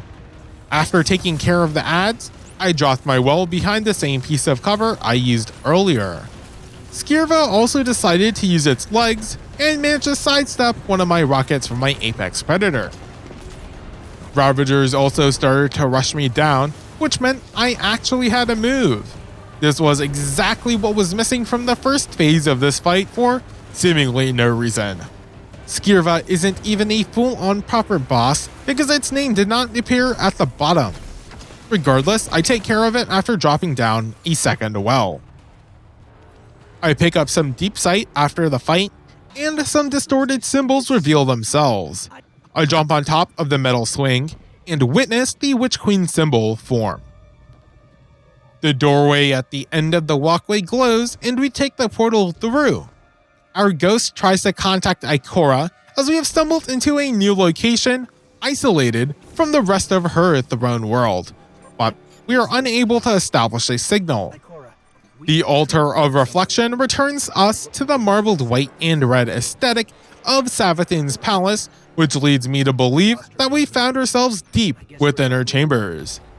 We stumble through another portal and are taken to a similar looking room.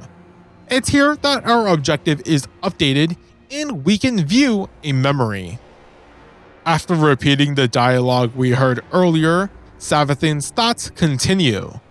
The witness uses the darkness, but it is not the darkness itself. Savathûn has spent an eternity crafting schemes of her own and refuses to be a servant to another. She didn't want to join the witness and gain the powers of darkness from it. So Savathûn did the next obvious thing and decided to gain powers from the light instead.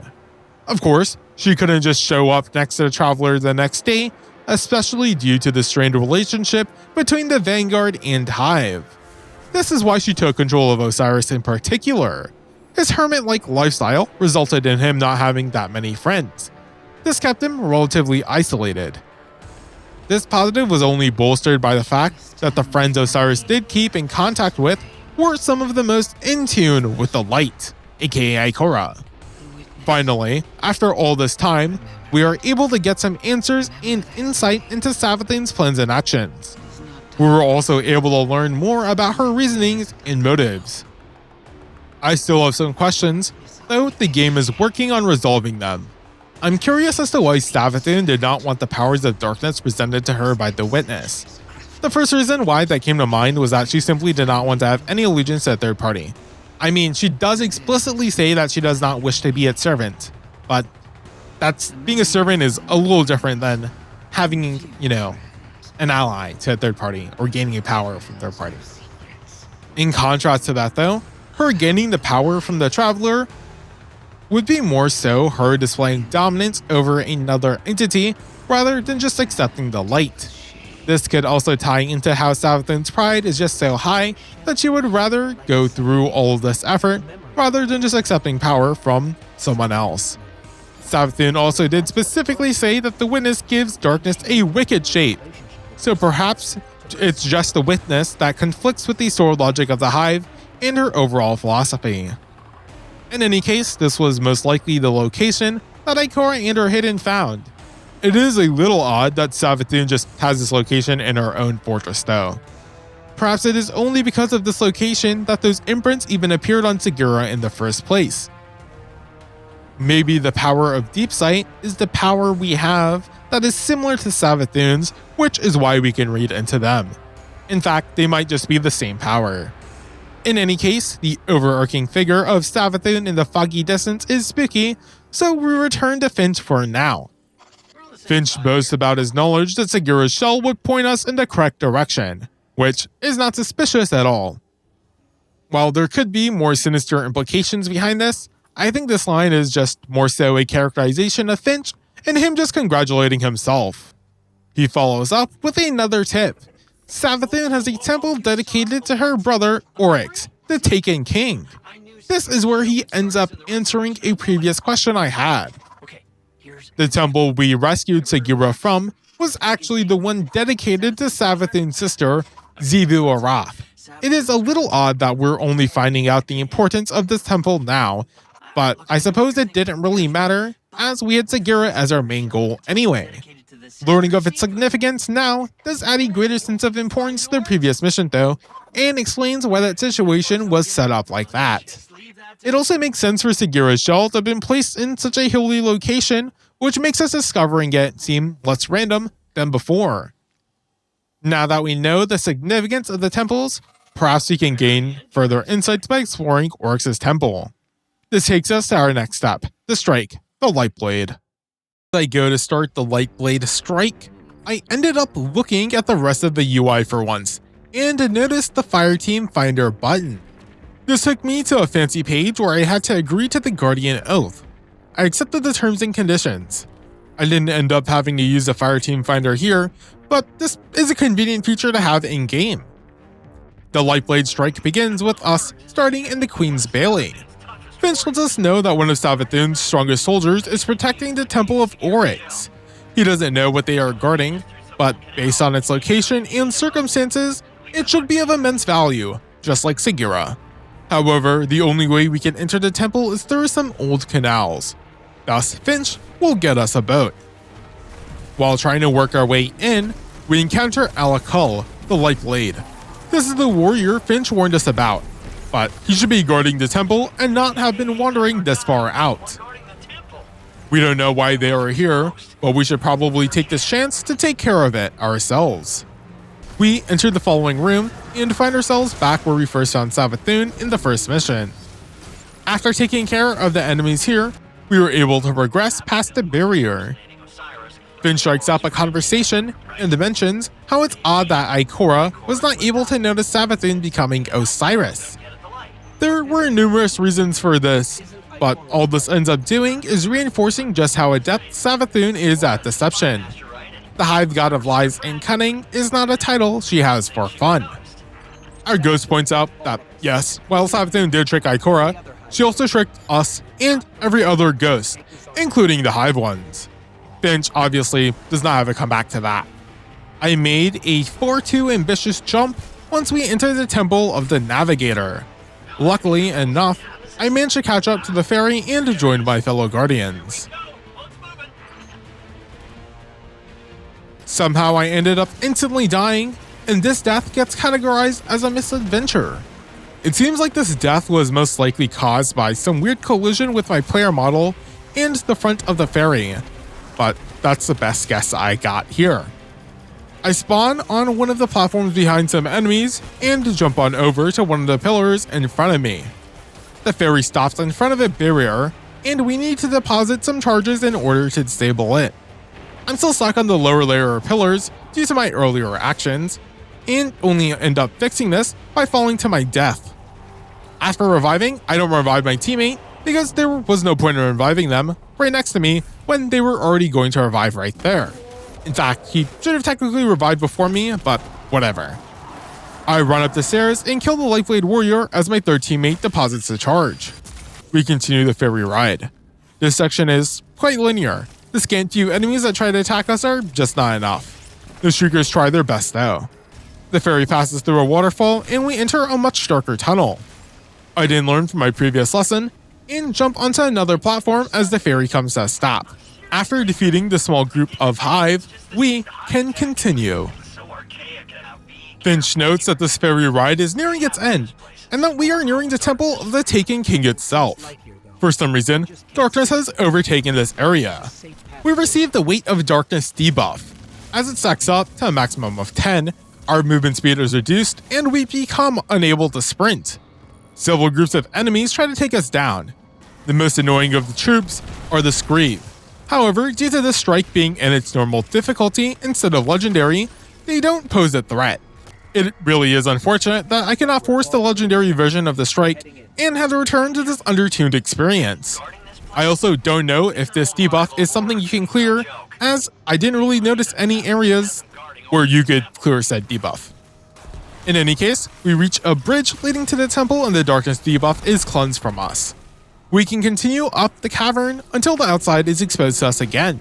Several ogres and wretched abominations occupy the grounds outside the monument's entrance.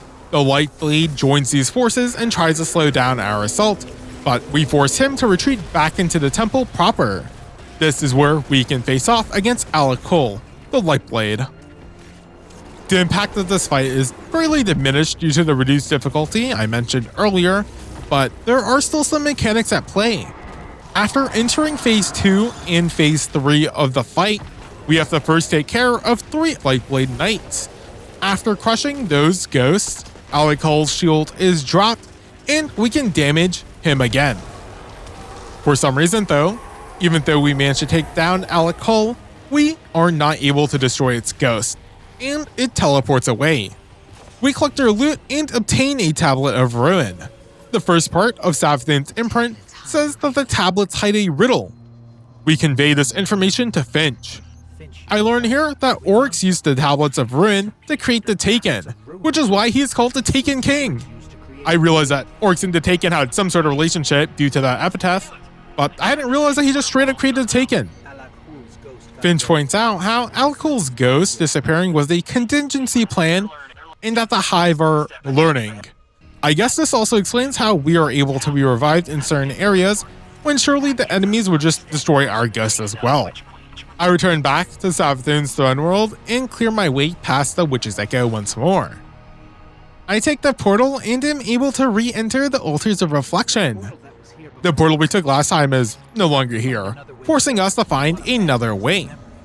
I see a bunch of mission markers pop up on the wall in front of me, so I just started blasting. Of course, this only led to a bunch of incorrect rune-chosen messages popping up. The trial begins again though. I decided to actually solve the puzzle after, failing to do so. Almost instantly, I noticed that the first rune of the first pillar was different from the rest. I shot it, and that produced a floating symbol, which probably confirmed I was on the right path. With that hint in mind, I looked at the rest of the pillars and shot the 5th and last pillars as they were the only other ones with different symbols in their respective rows compared to the rest of the pillars. This unlocks a door in front of us, and I am able to progress. We're able to pick out some deep sight in this area, which makes you think that Savathun has a deeper connection to deep sight than what I first thought. Other than that, we just have to clear some ads. The difficulty here is patrol level, and that's not an insult. I was just not able to enter this mission on legendary difficulty either. I entered the next room, which is the actual altar reflection this time around. The gigantic, oversized phantom figure of Savathun looming in the distance makes this room feel a lot more menacing than it otherwise would. It also helps really sell the idea that Savathun is literally looking at us and our every action. I did try to run up to the phantom, but ran into the death screen in just a few seconds. Since I can't do anything else, I went ahead and placed a tablet of ruin onto the altar. From the memory imprinted onto this tablet, we learn that Savathun rejected the mantle of the Taken Queen as she would never want to be in a position lower than her brothers, demonstrating the immense amount of pride Savathun has invested in herself. This also helps with explaining why Savathun didn't join forces with the Witness. Oryx described the process of creating the Taken as he carved the tablets of ruin. The chisel he used was affected by power from the deep, implying that the power of the Taken comes from said location. This is where we return to Savathun and learn that the tablets hid a riddle, the answer to which is something even greater than the power to take. This is the same power vested in the Witness, the ability to move worlds from one reality to another. I'm not exactly sure what that implies, but it does sound quite threatening. Upon learning this information, Savathun decided not to wield this power of darkness, and instead decided to learn the light. This is where she flips the script on us. Savathun is actually instead trying to protect the Traveler from its enemies, aka the Witness. By having the Traveler in her throne world, she can seal it away and have it all to herself. Truly the most noble of actions. This ends the mission, but we didn't leave empty-handed. We were finally able to gain a deeper insight into Savathun's plan and her intentions. It also sets up the Witness as an even more imposing figure. He's even stronger than Oryx and has a power that is much greater. The Witness is most likely stronger than the Traveler, and thus the only path forward Savathun sees is disappearing with the Traveler itself. However, that is presuming that the Witness would not then be stronger than Savathun herself. Savathun most likely believes in her ability to outsmart the Witness at the very least. Phew, that was quite a lot of information that we just learned in quite a short amount of time. We take this information to Ikora. Ikora takes on the responsibility that she really was one of the reasons Savathun was able to gain so much information. Ikora is willing to accept the responsibility of this result and wishes to do anything to stop Savathun before she reaches the Traveler. Finch has kept himself busy and has found another lead. I have no idea how Finch has been doing this consistently, but it is some truly impressive work from his end. We begin the 6th mission, the Cunning, after making our way into the cave system of the Quagmire. The HUD spoils our objective, so I'm going to pretend that I didn't read it. Finch contacts us. He's feeling good about the lead he has, and believes that it could crack open this case. Ikora is not convinced by these words, but I am. So far, every single one of Finch's leads has progressed our case. This one is probably no different. There's also the whole meta context of us already being in the 6th mission, but I'm not going to get into that rabbit hole. In response to Ikora, Finch details his clue. Deep underground, there's another temple. But unlike the previous two, this one is much more of a secret.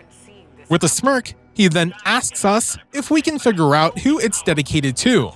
Since the first temple was dedicated to Xivu Arath, and the second temple was dedicated to Oryx, it's not that difficult to figure out who the third temple was most likely in worship of. Ikora figures this out as well, but we're only technically correct. It's actually dedicated to Sethona, the being Savathun was before becoming a hive god. This is actually an interesting detail. Besides now also wishing to now know the names of Xivu and Oryx before they became hive gods, I'm also interested in the lives they led before becoming hive gods in the first place. Back in the first mission, we learned that Savathun only became a god due to her worm sending her and her siblings to the deep. This is where they became the hive, but I still don't know anything about how they existed before this transformation. They weren't hive quite yet, so they could have behaved in a completely different manner than what we are presented with now. I also don't know how much of that original species turned into the hive, or if any of them exist outside of the 3 hive gods. Those are just general questions that would be nice to have answers for in order to flesh out more my understanding of this world. We discovered Sagira in Zebu's temple, and a tablet in Oryx's temple. So the real mystery we're focused on right now is what is being kept secret in Sathona's temple. Just based on what I know, which is not a lot, it seems like Sagira being kept in Sathona's temple would have made more sense than finding her in Zebu's temple. But I'm not privy as to how much Zebu played a role in taking over Osiris, so perhaps this does make sense. If I knew anything about Oryx, I might have been able to guess that we would have found a tablet in his temple, but I don't really have too much information of Savathun and or any special artifacts related to her. So if I had to take a guess at what we might discover, I would probably go with the only thing of importance we know she has. Oh, and I guess technically her ghost, but her ghost is going to be with her and not in a temple. Unless maybe not, I don't know. I do know since I read the script, but you probably know. Yeah, let's, we find ourselves at the entrance of the Temple of the Wrathful and clear through some enemies before taking a portal forward. This is the start of our first encounter. The Scorn have expanded their presence from the last time we encountered them. This requires us to kill a bunch of adds. This section is fairly open, so I'm able to just float over most of the enemies as I take them out. I will say though, that if your melee does not kill a trash mob with sunbracers on, its usefulness drops down to literally not the melee, sunbracers. I realize that my sentence does not make that clear. Should I go fix it? Well, I'm already recording the voiceover, so this is a little bit of an issue, as sometimes the damage over time from the solar nades can kill the ad you are targeting. If your melee doesn't secure that kill, and you use your nades, you're left without any abilities. This is exactly what happened to me as I found myself trapped inside this pillar room. The lightning from the invasive abomination is also not something to scoff at, as it locks on and targets me down. This resulted in my first death in this area. I decided not to get zapped by the abomination the second time around, since I knew about it, and took care of it from afar with my nades. Ikora questions how Finch realized that this temple belongs to Sathona.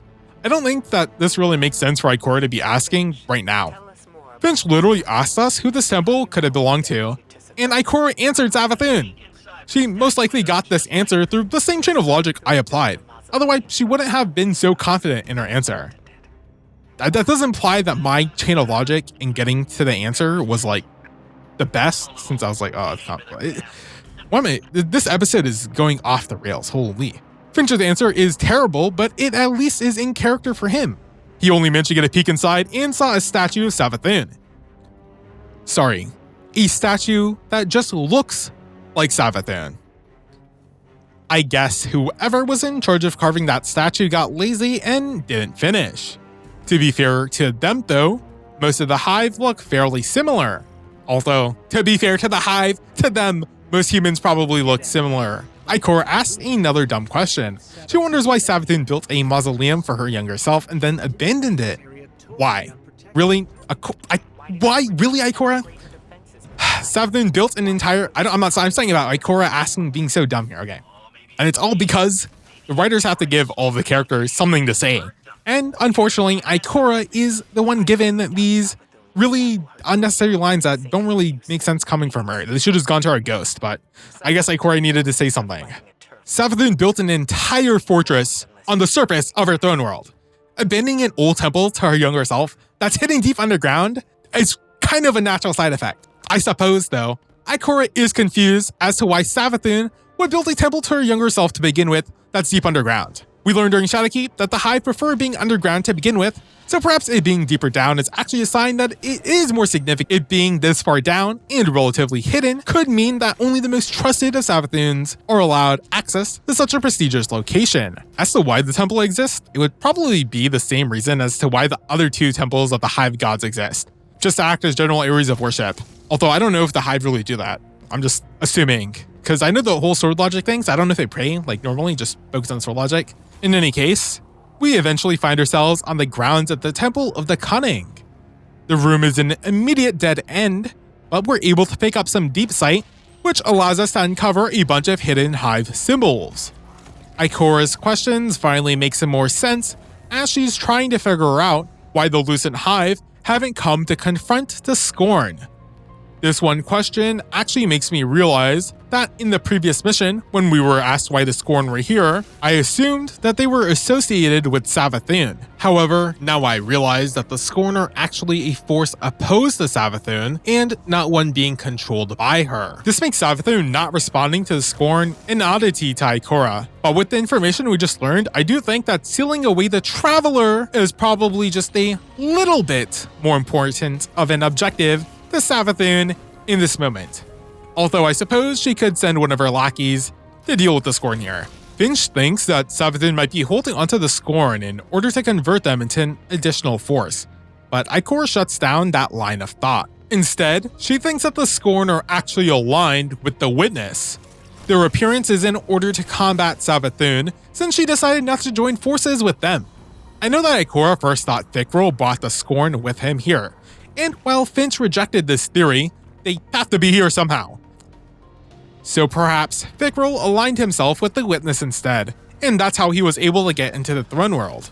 The final bit of Ikora's line mentions how you don't cede ground unless you're losing, but that's a terribly ignorant statement that falls apart as soon as you apply any sort of thought to it.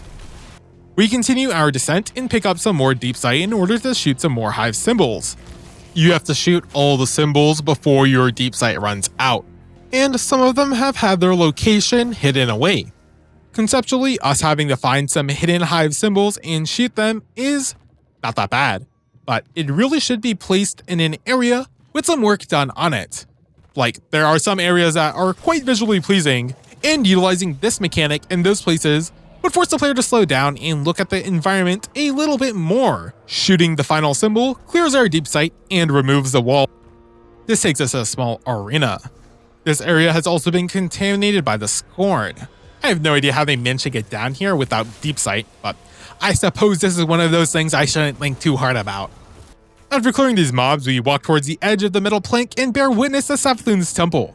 Hive membranes have completely overtaken the location and is what provides us the required visible light. The vibrant orange hue is also quite reminiscent of lava and adds to the sense of danger and depth of the scene. I drop down onto the main bridge in hopes of finding some diamonds. Instead, all I find are some Scorn. After taking care of them, I walk up to the bridge, but there is no apparent way for us to drop it from this. Instead, we end up finding some deep sight and have to shoot some hive marks. I always make it a point to mention how we just pick up deep sight off the ground, because I really dislike how this is handled. Technically, I think we're supposed to just have deep sight all the time, but the buff isn't always on us because it would just be a waste of a slot when we don't need it. This only matters because we have 4 buff and or debuff slots. Sorry, we are only shown 4 buff and or debuff slots. While I do wish they would change how we obtained the buff, that would require much more effort on their end, and it might not even be any better. Instead, if we got a little bit more of an explanation on why we can acquire deep sight in these specific locations, then that would probably solve most of my major gripes. Some more Scorn to pop in and distract us for a bit. I make my way forward by jumping onto some deep sight rocks, but of course, one of these rocks has a weird collision model. Thus, when I try to jump off this jagged edge, I have negative momentum and end up falling to my death. The frequency of these incidents is far too common for my liking. Finch breaks the silence and, to lighten up the mood, wants to place bets on what we might find inside the temple. Unfortunately, both our ghost and Ikora hate fun, and cut the conversation short. After making a few more jumps, we make it to the other side. Our ghost spots a plate and is able to figure out that it should just lower the next drawbridge. We can stand on it and just have to capture the location. Since we can revive, this isn't what I would call a difficult challenge, but having to stand in one small area while screams rush at you does make this fight more engaging if you're trying not to die, at the very least. This does indeed manage to drop the drawbridge. Ikora is pleased and mentions how we should be extra vigilant for the statue Finch saw previously. I didn't realize it or didn't think about it, but Finch got much deeper into the temple than what I was led to believe. I thought he just got to where we jumped off from, but this temple is also much grander than what I was expecting. Compared to her siblings, Savathun went much harder on her own temple, which actually makes complete sense. At the end of the drawbridge, we enter a connector room and am ambushed by 2 abominations. I kill them both, but due to my close proximity to the right side A-bomb, using my rocket launcher at low HP also killed me. I knew this could have happened, but when revives are free, I don't really care. We cross a smaller segmented bridge with some sort of green hive aura emanating from it. Ikora calls in, wondering if we found the object yet. But the only thing we see is a singular statue of Savathun in the middle of a platform. We also still don't know what the object is, so technically we could have found it at some point, but completely missed it. However, that is going past the boundaries of the game. The statue is holding a blue crystal bow, so perhaps this is the object we need. Regardless, us finding nothing but Savathun's statue here is a little sus, and the appearance of the campaign banner lets me know that it's about to go down. Our goal now becomes to defeat Termix, Invasive Warrant, the warden of this area. I take a few shots at it before dropping my Well of Radiance in the middle of the room, but still behind a pillar in order to play around cover. I'm not that bad. Okay, maybe, but the warden's movements are incredibly erratic, and so I switch my weapon a couple of times as I try to hit it. A couple of chieftains link up with a generator and give the warden a temporary shield of invulnerability, while I'm still coming out of cover. Upon seeing that the warden is now immune, I immediately try to figure out how the shield was chained and who I needed to take care of first. I try to shoot the shield pack but miss. I try to correct my aim after that, but I don't even get the chance to move my mouse as I ADS. The chieftains and raiders bursted me down from max health to death in just 46 frames. My second attempt starts off the exact same way, but instead of just hovering around the middle of the map, I made my way into the back corner. This funneled the Scorn towards me in a more manageable manner. I was able to unload my Apex Predator into the Warden. A Scorn shield connects to it though. I do a little schmooving and take out the shield generator ASAP. I don't even bother with the smaller chieftains and just take out the Warden in order to end the encounter. Our ghost forgot his glasses and tells Ikora that there was nothing here. Ikora is upset and pushes Finch, wondering if we did all of this work for nothing. This response seems a little short-sighted for Ikora. Being able to acquire evidence is good, but knowing that there was nothing here is still valuable information, so we aren't completely empty-handed. Finch insists that there should be something of value here and supposes that the statue, or at least a part of it, is what we were looking for. Ikora realizes that we are still in Savathun's temple after all, so we can't eliminate the fact that some trickery might be in play. I managed to pick up some deep sight and look up. This reveals a rather large and elongated bell. However, what I was actually supposed to be looking for were some scattered hive symbols. We destroy them to reveal another platform where we can pick up some deep sight again. This reveals even more hive symbols, but this time they're all aligned vertically in a row. Destroying these removes the shield around the statue. The blue crystal is actually not a crystal, and instead a worm familiar. I assume that this is Savathun's worm, but it's not confirmed, which would make my earlier guess correct. But it could be like Oryx's worm, or Sivurat's worm, or maybe it's just a random worm. I did find it a little odd though that this worm, when we picked it up, was a weird glowing blue instead of looking like the worm we just saw in the icon. After that, I tried to jump to another platform, but my screen flashes white as a bubble of darkness traps us. I move my mouse towards the front of the room where a harsh growl is shouted out from. Somehow, there's now an Ahamkara in the room with us, and from my mouse shaking, you can see the surprise in my initial reaction. Ikora notes that the last one died after cursing the Dreaming City, which confirms that Riven was the last living Ahamkara, or at least the last one the Vanguard knows about. Ikora assumes that this one is an illusion because of that information, and the boss text reinforces this theory. I chose to believe Ikora because, so far, this game has not ever tried to trick me through the UI. So this almost certainly was just straight up an Ahamkara illusion like presented. I wish the UI didn't confirm this and just said Ahamkara with a question mark. I tried to shoot the Ahamkara's mouth as it violently ejaculated an immense amount of white space magic all over it, but only discovered that it was immune. I then tried to shoot one of the Ahamkara's toes, but that was also immune. The immune interactions, along with the fact that this was an illusion, made me think that there was some sort of mechanic that I needed to engage in. Thus, the obvious solution to me was to run directly towards the mouth of the Ahamkara. Yeah. I decided to expedite this process on my next attempt. As the encounter starts, I run to where the head of the Ahamkara normally appears. Some darkness has pulled up below its maw, but I only ended up running to a wall where I died. I know it looks like I'm hard hitting, but the giant head is kind of an obvious target, so it didn't exactly hurt me to check. Well, I died, but I can just respawn. Regardless, the darkness pool below the head, along with the wall just blocking me, made me realize that getting close to the Ahamkara was probably not the move. As I was walking back, I noticed a glowing green light and thought that it might have been some sort of hive symbol. But after zooming in, I realized that it was just a lantern. Just a lantern.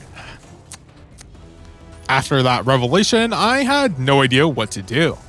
This statue of Savathun still had some hive magic surrounding it, so I thought shooting it would do something, but that also went nowhere. I started shooting everything at this point because I wasn't sure what I was missing. I went ahead and just killed myself in order to reset the encounter and to clear my mental. I positioned myself behind the pill, started shooting the mouth of the Ahamkara over and over again. Surely I was just missing something, and it had to do with the head, obviously. Eventually, some of my shots managed to connect at the end of the white magic burst. It sure took a while, but I finally made some progress.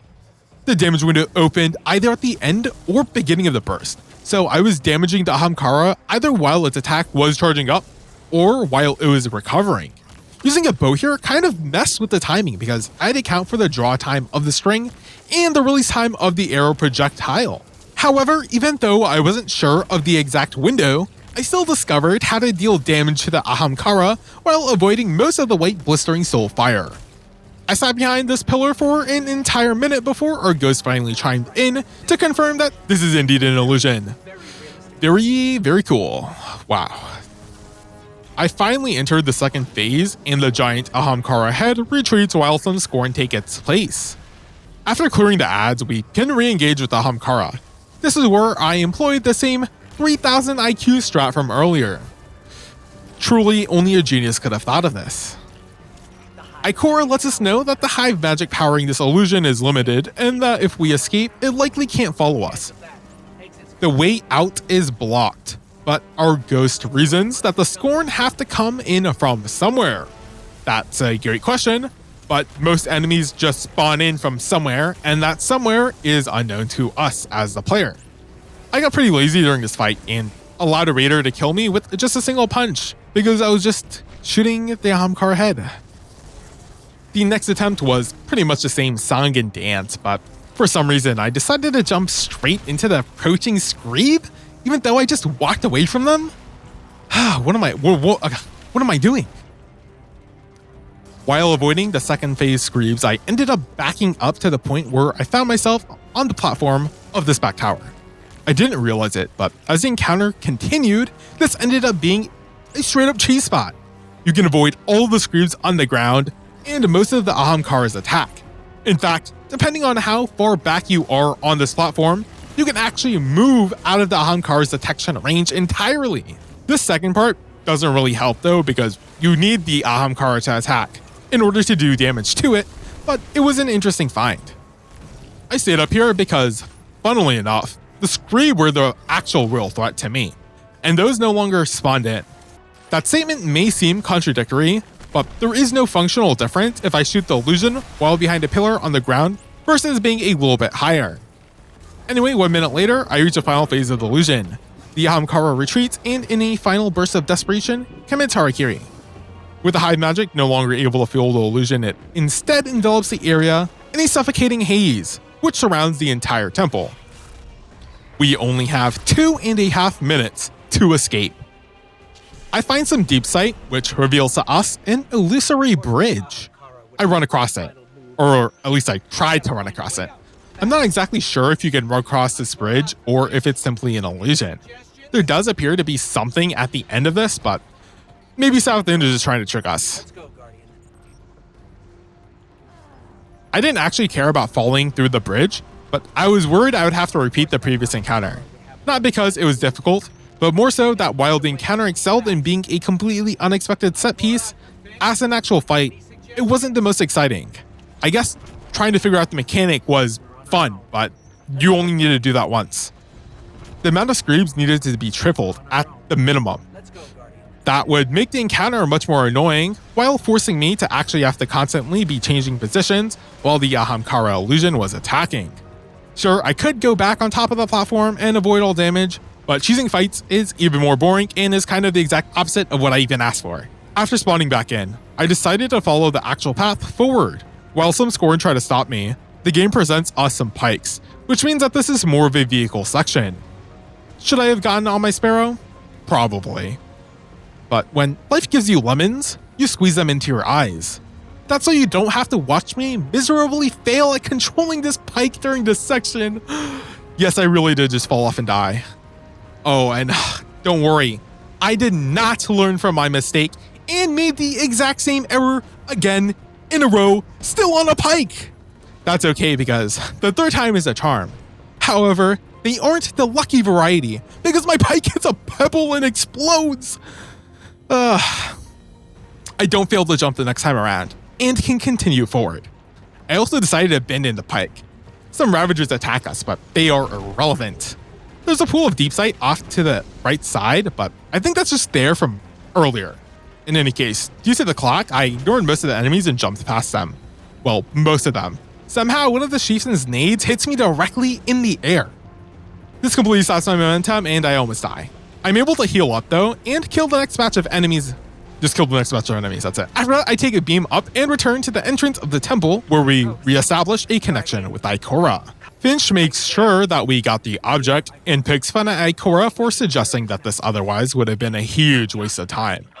I appreciate the sass back from him here, even if Ghost and Ikora don't. Ikora does display some more concern for us. She obviously still harbors some ill feelings from when she allowed Eris to go in. I appreciate this, but she's overcorrecting a little too hard in her sentiment. As the Guardian, we are kind of the perfect person to go in when all we have is shaky intel.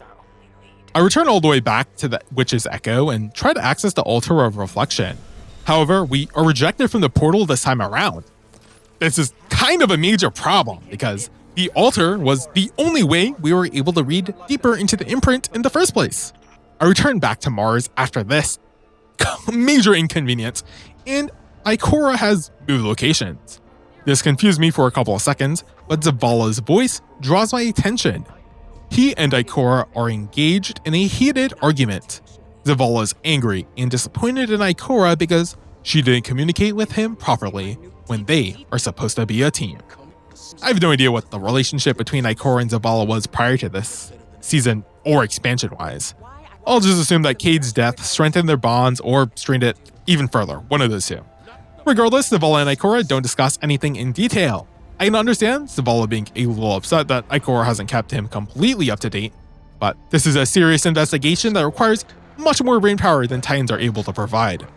I want to say that this is like the most pointless squabble of all time, and even though I don't know too much about their past relationship, surely they would have had to have some sort of miscommunication talk at some point before this. But what do I know? Eris sends out for Ikora though, and Zavala backs off completely. He dips but tells us to keep him posted, which implies that he doesn't expect Ikora to do so. But I mean, Ikora is kind of also off the case, question mark? Eris then immediately informs us that a trusted source has found new evidence that could possibly be a memento from Savathun's last known location before her conversion to the light. Of course, it's deep within her fortress. Her telling this to me the second, not even second, like micro millisecond after Zavala leaves is pretty funny because I assume that he does not know about this. I do wonder if Ikora does though, and if she's already on the case. This is the end of Mission 6, the Cunning. 7th mission banner is located in the fluorescent canal. Once we get into position, we contact Eris for further details. Our goal is to reach the apothecary wing and retrieve a crystal shard. Eris goes on to explain the importance of said shard, along with placing events in the timeline with her next words. Before Savathun acquired the light, Mara had actually managed to capture the Witch Queen in a crystal cell, or at least that's what appeared to have been true to us at the time. Of course, we know that Savathun escaped. The timeline is a little bit unclear to me, but this is what I think it currently is. First, Savathun obtained Osiris's ghost, and then was able to impersonate him. Savathun was then found out, but only after gaining the required knowledge she needed. After that, Mara captured Savathun, but she still managed to escape without revealing that she had stolen the light. How she managed to do so is unknown, but perhaps it was due to the light. If we read into an imprint left on a piece of the prison that trapped Savathun, perhaps we will learn if this was the case, or if not, more about what happened. If you were watching the gameplay in the background, continue to do so, but after spawning in, I somehow went in the wrong direction. It took me a moment to figure out where I actually needed to go, and corrected course. Eris repeats her dialogue as I head in the correct direction this time around. I don't really have anything to say about this happening, but I did want to point out that it did happen. I arrive at the alluring curtain, but bridges are slippery when wet, and thus sliding around causes me to fall off the edge. I'm gonna go ahead and blame Savathun for that one. We continue further and run into a group of hive under this gazebo-like structure. After killing the Lucent Swordbearer, we receive a hide sword relic. The way ahead is unclear as there are no platforms or pathways to take. Ursa to seek out the aberrant paths, and using the relic sword, we destroy an odd-looking hive nest. We are now able to use deep sight to reveal the path ahead. Unfortunately, I have rather short arms and don't manage to grab onto the edge of the next platform, and thus I fall to my death right as Zavala calls us.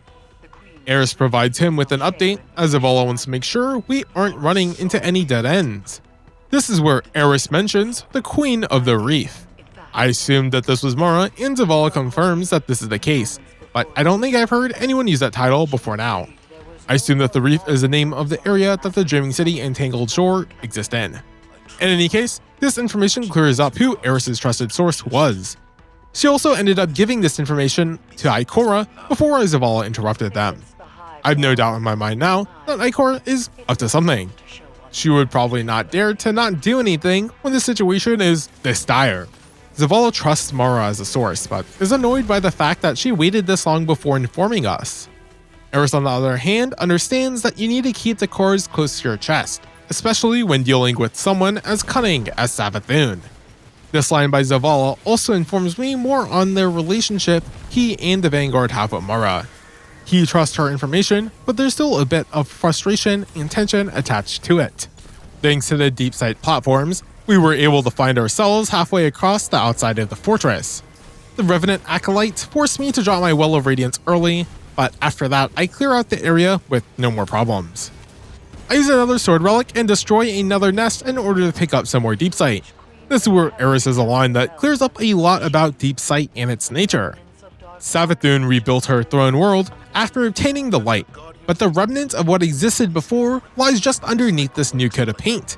Deep sight is allowing us to access the dark architecture. This is a much clearer definition of what is happening with deep sight than the looking into past explanation that was given to us previously. It also makes the whole thematic tie-in of deep sight much clearer, as one of the themes behind the darkness is that it helps us remember. I also just wanted to point out that the view of the palace from the outside as we jump across these platforms is quite stunning, and really helps sell the absolute scale of this place. Zavala accepts that we have to use the powers of darkness since the light isn't able to help, but is concerned about its consequences. Do the means justify the ends? As someone who wields the darkness, we've already accepted that it simply is another paracausal tool, but Zavala has a much greater attachment to the Traveler in the Light. He's the leader of the Vanguard and is the role model for every single Light-bearing Guardian. His position and complex relationship with the Light makes his stance of still not trusting the darkness quite believable. We reach the next area and place down our first campaign banner. A walkable hive fountain acts as the centerpiece for this arena. I use the back half of it as cover while killing all the swarming hive. They all spawn in from directly in front of me, which makes this fairly simple in its approach, as I don't have to worry about any stray ads on my left or right, or behind me I guess. The Lucent Swordbearer tries to rush me down, but try is the operative word. The Revenant Ogre is the only other obstacle of note. After we kill it, we use the relic in order to clear the path forward. I will say that this mechanic is kind of undercooked. All it would take to make it more interesting is if there were multiple pathways, preferably secret pathways, that let you access some hidden chests. If they needed these sword relics, which only drop during certain sections, then there would be more of a reason for this mechanic to even exist. There are some more thralls inside this ritualistic room, but the light-bearing acolyte is the real threat. I tossed out a few solar nades and worked on clearing out the trash mobs. One of my nades did enough damage to kill the acolyte, but because I wasn't even trying to do so, I only noticed its ghost when it was too late. The acolyte respawned. Unfortunately, this is where my recording messed up the most, and thus I don't have the footage of me killing it the second time around. But I did do it, and it was not all that different or exciting because I had full heavy ammo. This ends the mission. I went ahead and grabbed a small bit of footage from Ebontis' Destiny 2 The Last Chance video, because there was some dialogue that I can discuss, so shout out to him. Eris congratulates us on our mastery of the darkness, and uses us as a point towards why Ikora proceeded with the actions she did. Zavala clarifies that he never doubted her call. He simply wished that she talked about it with everyone else at the very least. He's using the precedent set by Savathun and her taking over Osiris in order to support his point. Savathun excels at singling people out. As long as Ikora keeps us up to date on our plans, then we would be able to know how to respond appropriately. This is a fair enough point on his end, and it seems to come from a sense of worry. He doesn't want Ikora to fall into one of Savathun's plans and be by herself. Eris points out that technically, Ikora had us, the Guardian, and her, Eris, by her side, so she wasn't alone, but recognizes Zavala's point nonetheless. This finally brings us to the apothecary itself.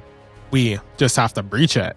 A task much easier said than done. This begins the second encounter.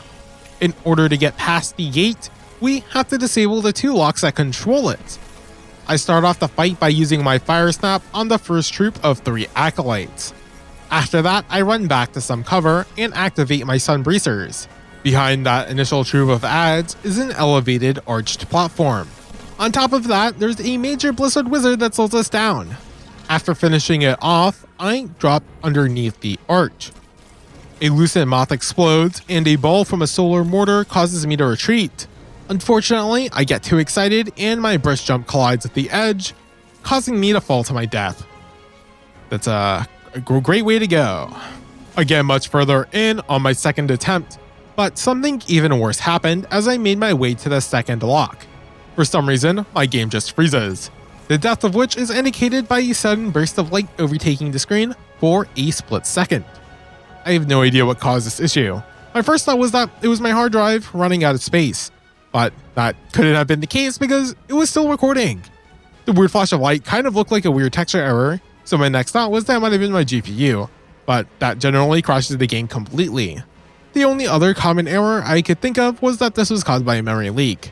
I would like to know what caused this crash, but that's only satisfying my curiosity. The only thing I could really do was relaunch my game, but since I was getting close to running out of space on my hard drive, I moved around a bunch of files, and since it was going to take many hours, I decided to just go to bed.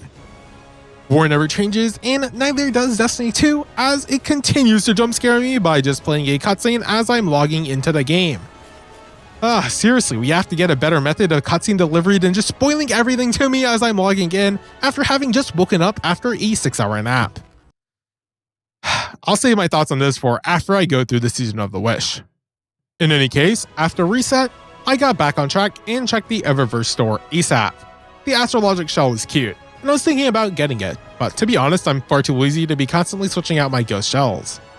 The Immaterial Messenger was for an exotic bow, so I had to buy it even though I didn't own the weapon. I also went ahead and picked up the rest of the shaders because I just needed to expand my collection overall.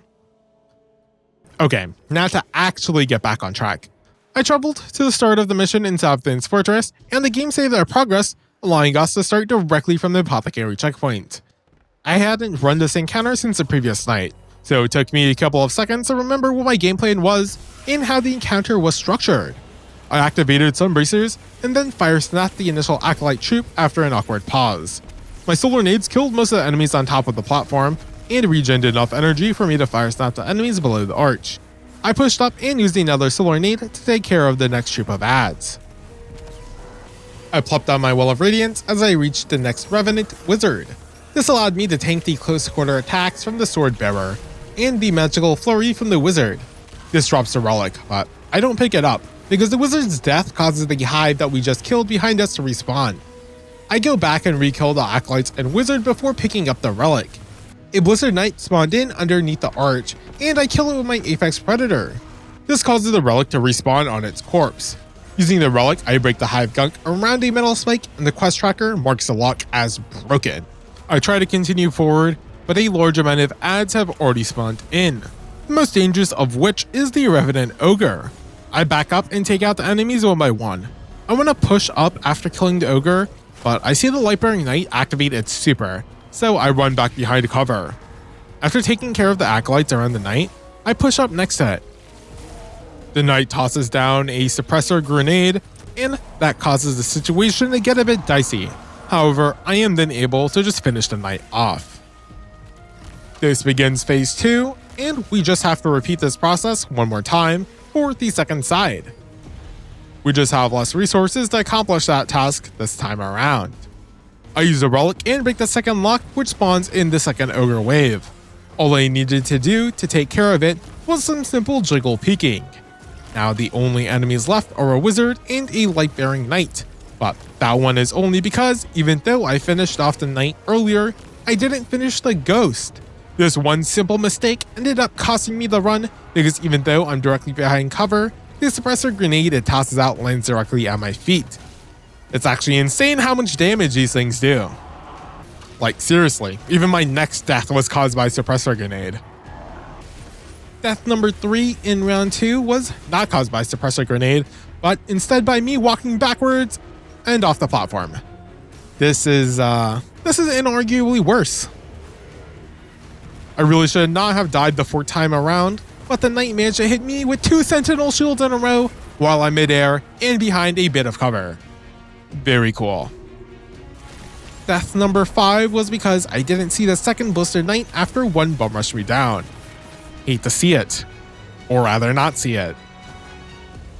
Don't worry though, because I remembered that I needed to actually finish the Ghost after killing the Lightbearing Knight. This meant that the only enemy left in the end was a Wizard that I took care of without much of an effort. This ends the second encounter. Overall, I would rate this encounter as one of the more difficult ones thus far. The fighting arena is literally just a straight line, and with enemies spawning in front of and behind you at several points, staying alive can be a bit challenging due to the lack of cover. With the Wizard dead, we are able to enter the Apothecary proper. This is where the Hive carry out their experiments. The flasks of unknown material embossed into the walls only add to the creepy vibes of this area. Eris lets us know that one of Savathun's High Council wizards is in charge of this place. Our objective marker gives us some more details by informing us that this wizard is Savathun's right hand. There's a hive aberration that we need to destroy, and in order to do so, we need to acquire a relic. The objective marker tells us exactly where to go, and I think this is a little bit of a missed opportunity. Since we're crawling through the Apothecary, it would be cool if we have multiple pathways we can explore in order to actually find the Lucent Swordbearer. In any case, we destroy the aberration and acquire deep sights. We then take the platforms that spiral up. Our ghost takes a better look at the jars and the walls and concludes that they contain tainted light. Eris realizes that these are the results of the experiments conducted by Hive wizards. She uses this in order to support her position that corruption has more to do with the wielder than with the tool. Zavala still maintains his suspicious attitude and suggests that the darkness has simply corrupted their nature, turning them from prey to predator. Eris, being much more knowledgeable on the Hive, actually pushes back on this. She says that this nature is not technically innate to the Hive, and that an entity conditioned their power on an endless blood tide. I assume that this is referring to Savathun's worm and the worm gods of the deep that transformed the Hive into the Hive as we know them now. Zavala understands that we are special enough to be able to will the darkness, but his concern lies in those who do try to learn the darkness, but give in to temptation instead. To me, that just sounds like a skill issue. With the relic in hand, I clear the path forward and pick up the deep sight needed to continue our ascent. The platforms end and I enter a tunnel where the hive-like webbing has completely taken over. Arrows lets us know that this is an inverted realm, so we should make sure to explore all of it. I have no idea what an inverted realm even is, but it sounds pretty epic. Nonetheless, we place down Campaign Banner 3. We find some hive on their knees, praying, trying to conduct some sort of ritual. I begin the fight by killing the hive. Savathun's right hand makes her appearance, and I make my way to the back of the room. I dropped my well here because this was a small room, where I could maintain line of sight with the wizard with some options for cover in order to break it. After knocking out a third of its health, the wizard flees. Some adds take its place, but we can only progress after killing the Lucent Swordbearer and Ogre. In the next room, some Revenant Knights stand guard. After knocking both of them out, Savathun's right hand reappears. She rushes directly at me after I take a few shots at her with Tikus. I run to the back of the room and drop my well instantly. The wizard wasn't that close, but it was close enough that I decided to just play it safe because its rapid solar burst attack could kill me almost instantly. This let me tank the flurry from the wizard, the bolts from the knight, and the explosions from the cursed thrall, so I'd say it worked out in the end. I knock out the rest of the second health bar with my Apex Predator. I clear the path forward. I have the meta knowledge that this wizard had 3 segments in its health, so this was the last encounter. Since I knew this, I decided to play it super safe, especially because I didn't have my Well of Radiance as a get out of jail free card. Only after poking the knight do I decide to pull out my rocket launcher. The knight decides to activate its super the same moment I shot my first rocket, and thus the rocket completely misses. Even though I was reeling in pain, I maintained my calm and kept my second rocket right on target. Of course, the knight decided to then sidestep this rocket entirely. The superfied knight rushed me down and tossed its light and powered shields at me. This is where I made my movements as erratic as possible in order to mess up the tracking AI of the shields. Only one shield hit me and thus I managed to live, so that tactic was clearly a major success. I led my final rocket and managed to hit the knight the 3rd time around. I was pretty low on special ammo, especially after missing the knight a numerous amount of times, but I managed to poke it down with Tikus while constantly moving and dodging. Luckily, I turned around just in time to notice the hive ghost I forgot to finish off. This spared me having to kill it again and let me focus on Savathun's right hand. This fight commenced the same way as phase 1 and 2. Honestly, compared to the fight outside of the apothecary, this encounter has been pretty chill. All the enemies only spawning in front of me makes managing them a non-issue. Savathun's right hand pushes me after activating her super, but I also had mine. After a simple 1-2 combo with the Nox Perennial and Apex Predator, I disarmed the wizard and crushed her ghost. I collected my loot and picked up the crystal. From the initial imprint we hear Savathun say, "Devotion inspires bravery, bravery inspires sacrifice." Her voice trails off at the end of the phrase, "and sacrifice." Our ghost questions what that means, but Eris figures out that this was the piece of evidence we needed all along. Zavala tasks us with returning to the altar and confirming the memory contained within. This ends the 7th mission. We find ourselves back at the Witch's Echo, and this time we are able to take the portal to the Altar of Reflection. I'm not sure why we're allowed to access it this time around, or why it was closed off from us previously. It almost certainly has to do with Savathun, but the specifics are not quite clear. Regardless, we have found our way back to the entrance of the altar. Before gaining full access, we first have to pass the Trials of Oddities. From my previous visit, I remembered that the way to clear the puzzle was to shoot the slabs that don't have matching hive runes. This was pretty easy to do, but it's just the beginning. The rules of the puzzle stay the same, but the complexity is taken up a level. This time around, there are 4 containers near each of the corners of the room. On the containers, there exists 3 runic hive slabs, but one of them is an imposter. Shooting the odd one out reveals a hive symbol, and after doing that for each of the containers, we complete the trial. This was also not difficult to solve. In fact, I almost made it harder on myself by trying to overthink this puzzle, by thinking that I had to memorize the symbols and matching the correct ones on each of the containers. It was much simpler than that. We were able to make our way in after completing these trials, and have to defeat some Lucent archivists managed by Zirash, Keeper of Memory. Once again, I have to mention that because this isn't legendary difficulty, this fight is a joke. This is also a good place to say that I felt that the puzzles were quite underutilized. Only having to complete 2 odd-one-out puzzles is odd. This could have been expanded much further to have been integrated with the Zerash boss fight. There isn't really any challenge in solving the puzzle aside from having to take the time to compare the rows of runes. Trying to do that while also fending off a boss, while ads are also rushing you down, seems like a much more interesting and, more importantly, engaging encounter than what we got. Instead, now it feels like the puzzle section and the boss fight are 2 completely separate events with little to no connection instead of being a proper build-up. After the fight, we are able to continue. Our objective now is simply called Memory, and thus I place the crystal onto the altar.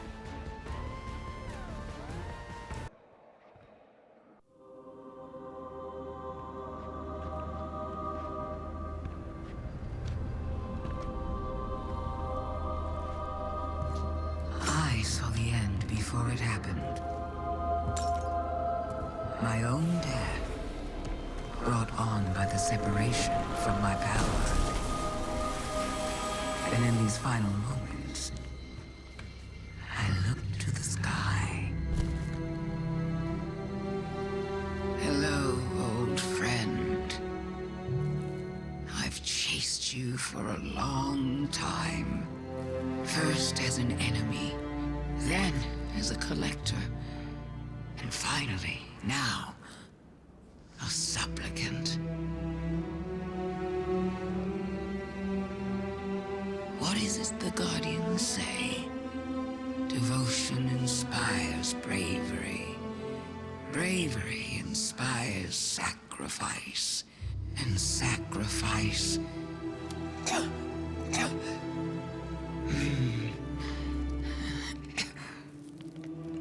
Here we are.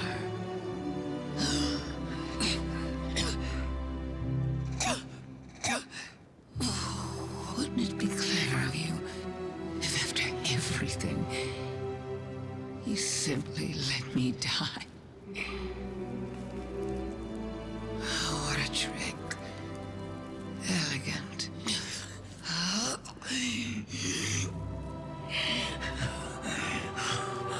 Is that it?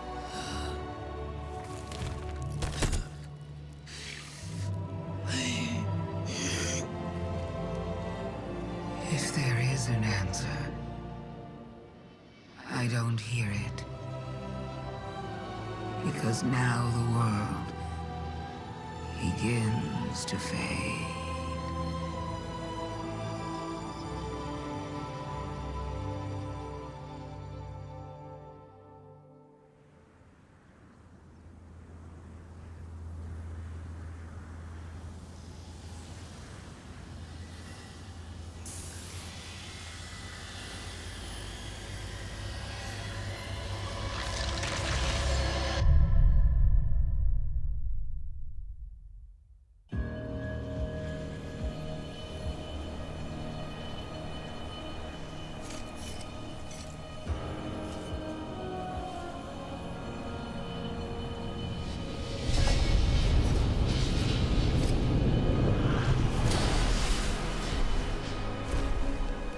Incredible that I could forget something like that, isn't it?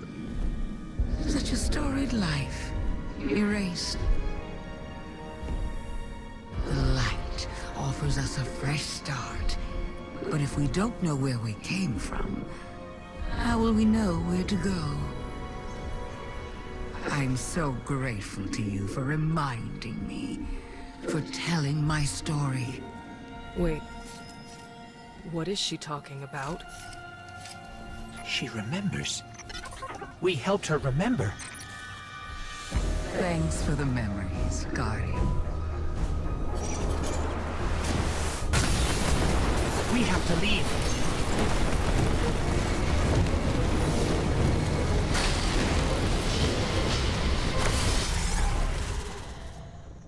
That was quite the cutscene. The deep sight on this crystal really broke open this case, so let me try to break it down. First, Mara saw and encased Savathun completely. Savathun said that she saw her own death, brought about by the separation from her powers. this power is likely referring to the darkness, and more specifically, her worm. If this was the case, then now I'm confused at the identity of the worm we obtained from Sathona's temple. I'm still unsure of how exactly Savathun escaped Mara from such dire situations. We only recently discovered Savathun getting the light, so this couldn't have happened all that long ago. Although, maybe all Mara did was separate the worm from Savathun. This would technically leave the worm in Savathun's hands while still having stripped her of her power.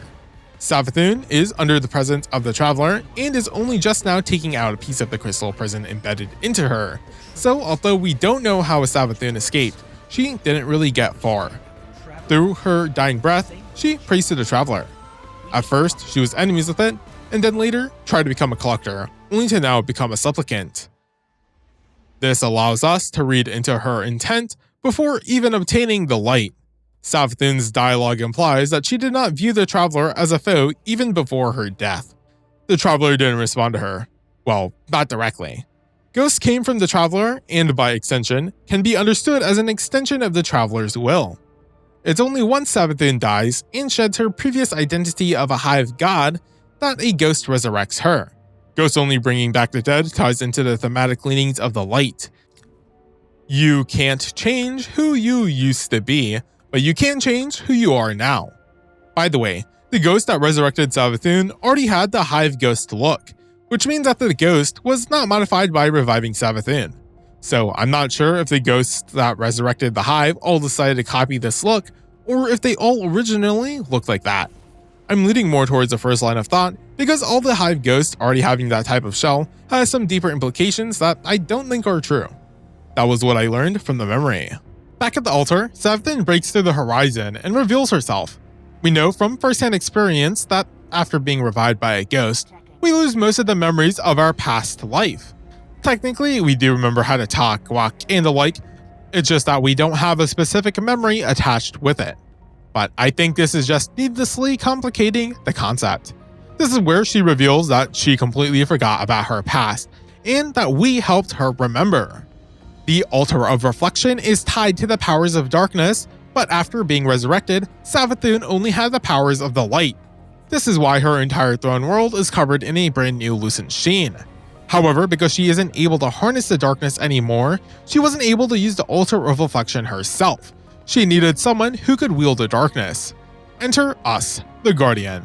All of the items we collected were purposefully left in those locations by Savathun, and the information was then leaked to us. We obtained those items thinking that we were getting a one-up on Savathun as she was focused on the Traveler, but instead, Savathun was guiding us the entire time. I imagine the situation after Savathun was resurrected was similar to ours. After being revived, our ghost warned us that this location wasn't safe, and then started to guide us out.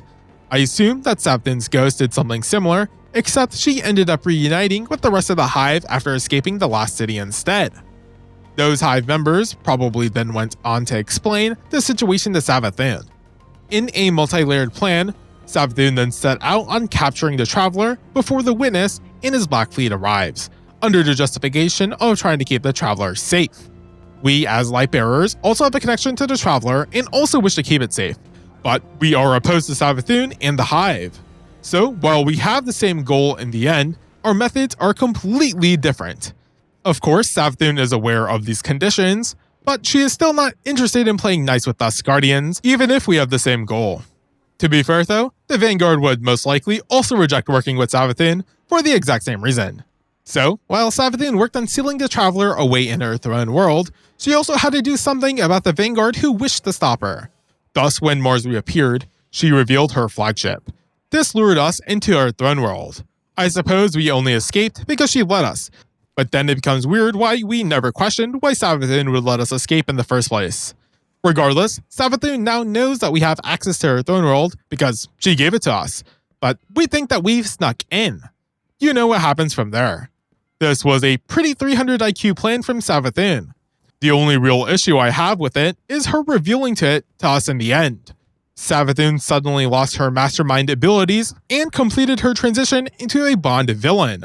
In this situation, after she revealed this information, it makes absolutely no sense for us to have been able to escape while Savathun was here the entire time. Why didn't Savathun try to close off the portal? Then the mission could have been us trying to make our way out, because Savathun would think that we were trapped inside this realm.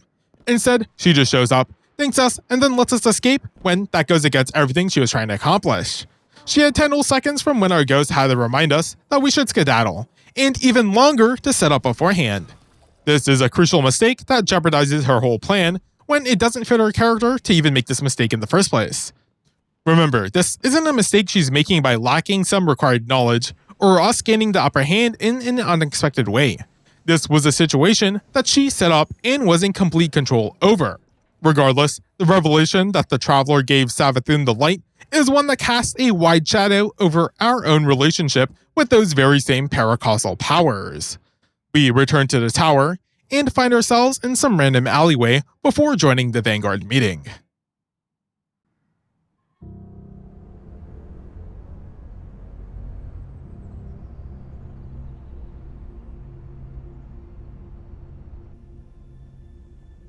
So, you're saying Savathun was dead? Our most devious adversary, the one who nearly decimated the last city from within, was dead. And the Traveler resurrected her?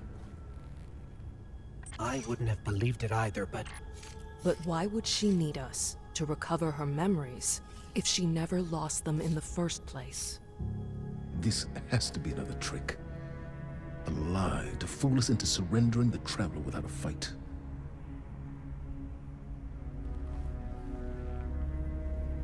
This has been the Traveler's approach from the beginning. The Books of Sorrow detail many civilizations it blessed with the light, then abandoned. High propaganda. The Fallen tell the same story. When the Witness and its Black Fleet came to call, the Traveler moved on to our system. Or it sacrificed itself to save humanity from the same forces. Forces which included the Hive! After all that, why would the Traveler give our worst enemy the light? It doesn't matter. I don't know why the Traveler gave Savathun the light. Maybe it has changed its mind about Guardians. Maybe it's not as infallible as we once believed.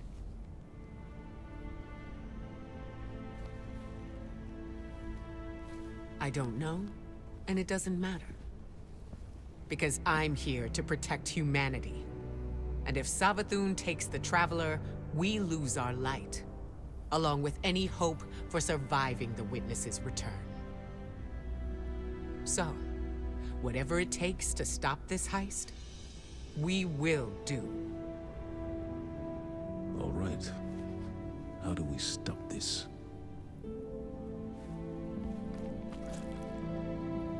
I'm not sure yet, but I know where to find out.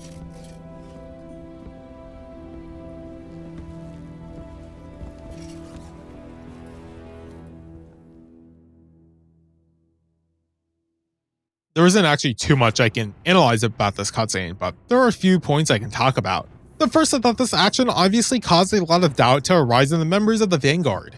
This includes a couple of whom I have not been introduced to.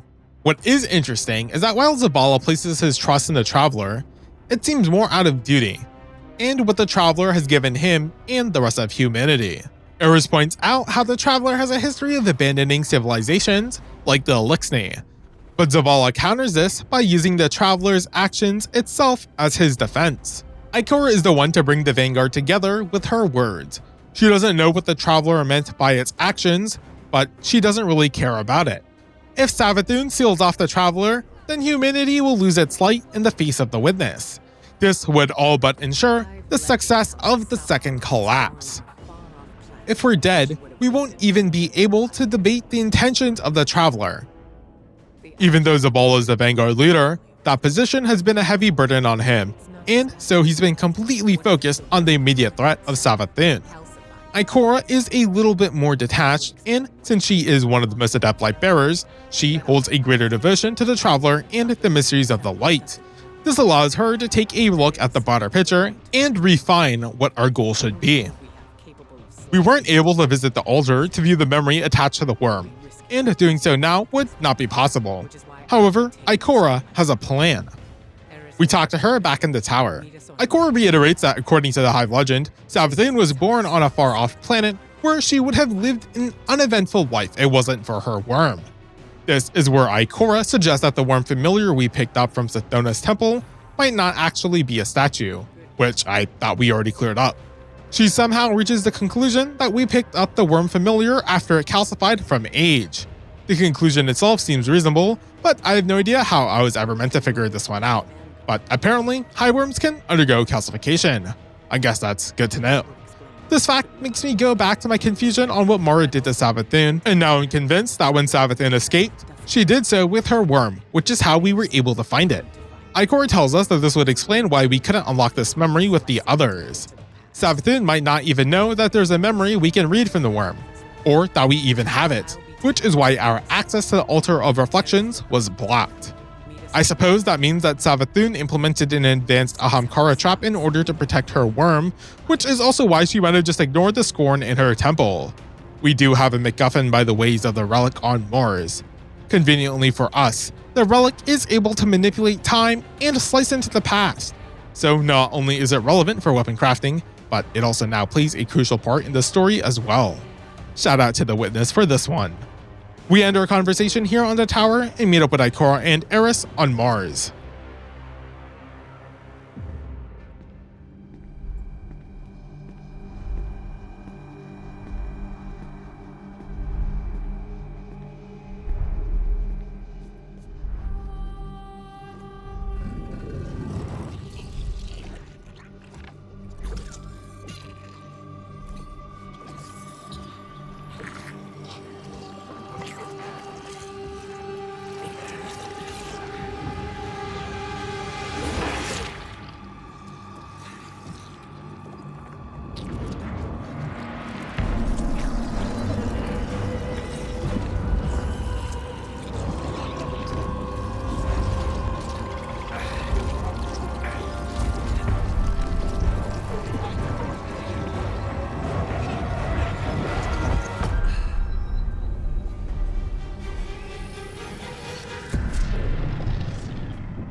These frail siblings will soon be claimed by the light.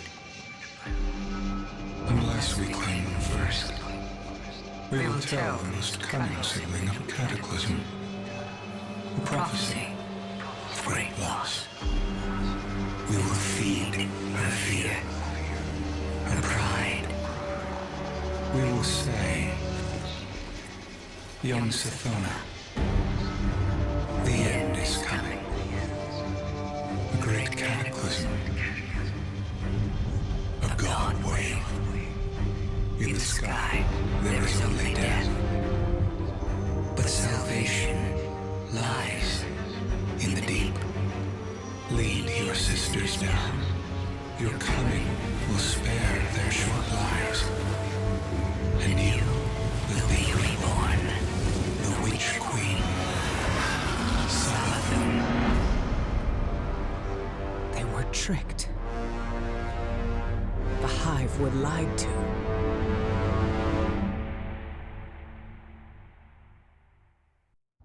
This cutscene gave me chills when I played through the campaign, and it still does now. The first half is fairly self-explanatory. Ikora inputs the worm into the relic and manages to achieve some sort of resonance. Now, the second half is when the spice gets stuck in the back of her throat. First of all, it seems like I should establish that this is an abstract recreation of a memory from a calcified worm being shown to Ikora. Since she wanted Eris and I to join her, I will assume that this vision is also then being shown to us. This is to simplify the events taking place, because having to account for us not seeing this vision makes things strictly worse for no good reason. On a meta level though, I don't think the animators of Bungie were concerned with obscuring information at this point. This worm is our answer. While falsifying information for a full CGI cutscene would be a 600 IQ move, it would also be a major waste of time and resources. Besides, it's not like there are a ton of visual details to point out. If we look at the sky, I'm able to count 5 celestial bodies. The main center of attraction though is the lone island in the middle of a vast body of liquid. It could be water, space water, or even liquid metal. It doesn't really matter though. As we zoom in, we see Oryx, Xivu Arath, and Savathun before their Hive God transformation. The cutscene focuses on Sathona and her worm. It's here that we can make out the surface she's standing on. The land is quite barren, with the only standout feature being the purple leaf trees in the background. Around Sathona, there's a case of stairs leading into the liquid as well as some rubble. I can't even begin to guess at what structures existed here before this disaster took place. That's it for the fun visual details though. The importance of the cutscene was narrated to us by the voice in the darkness. The witness called these pre-Hive gods Frill siblings. They then revealed that they will soon be claimed by the light. This is confirmation that the Traveler was going to grant the Hive the light before Ghost even came to be. Somehow, the witness caught onto this plan and acted before the Traveler. They identified Sathona as the most cunning of the siblings and warned her of a great cataclysm, one probably similar to the collapse that humanity later faced. Sathona being the most cunning also implies that she had the most intelligence, which is where the mentioned pride comes into play. Through some sort of method, the witness warned Sathona of the arrival of the Traveler and the destruction it would bring. By giving her this prophetic warning, and I assume the worm, the witness was able to con Sathona by providing them with the power of the darkness. And that's all the witness needed to do. If the witness gave them commands on what to do and how to resist this so-called god wave, then Savathun would have perhaps caught onto some greater machinations. However, by simply providing her with a choice to accept such power, when the darkness transformed them into Hive gods, Savathun was given a much lesser reason to doubt the information she was told before with this now built implicit trust. As the scene zooms out, we are able to see the worm gods.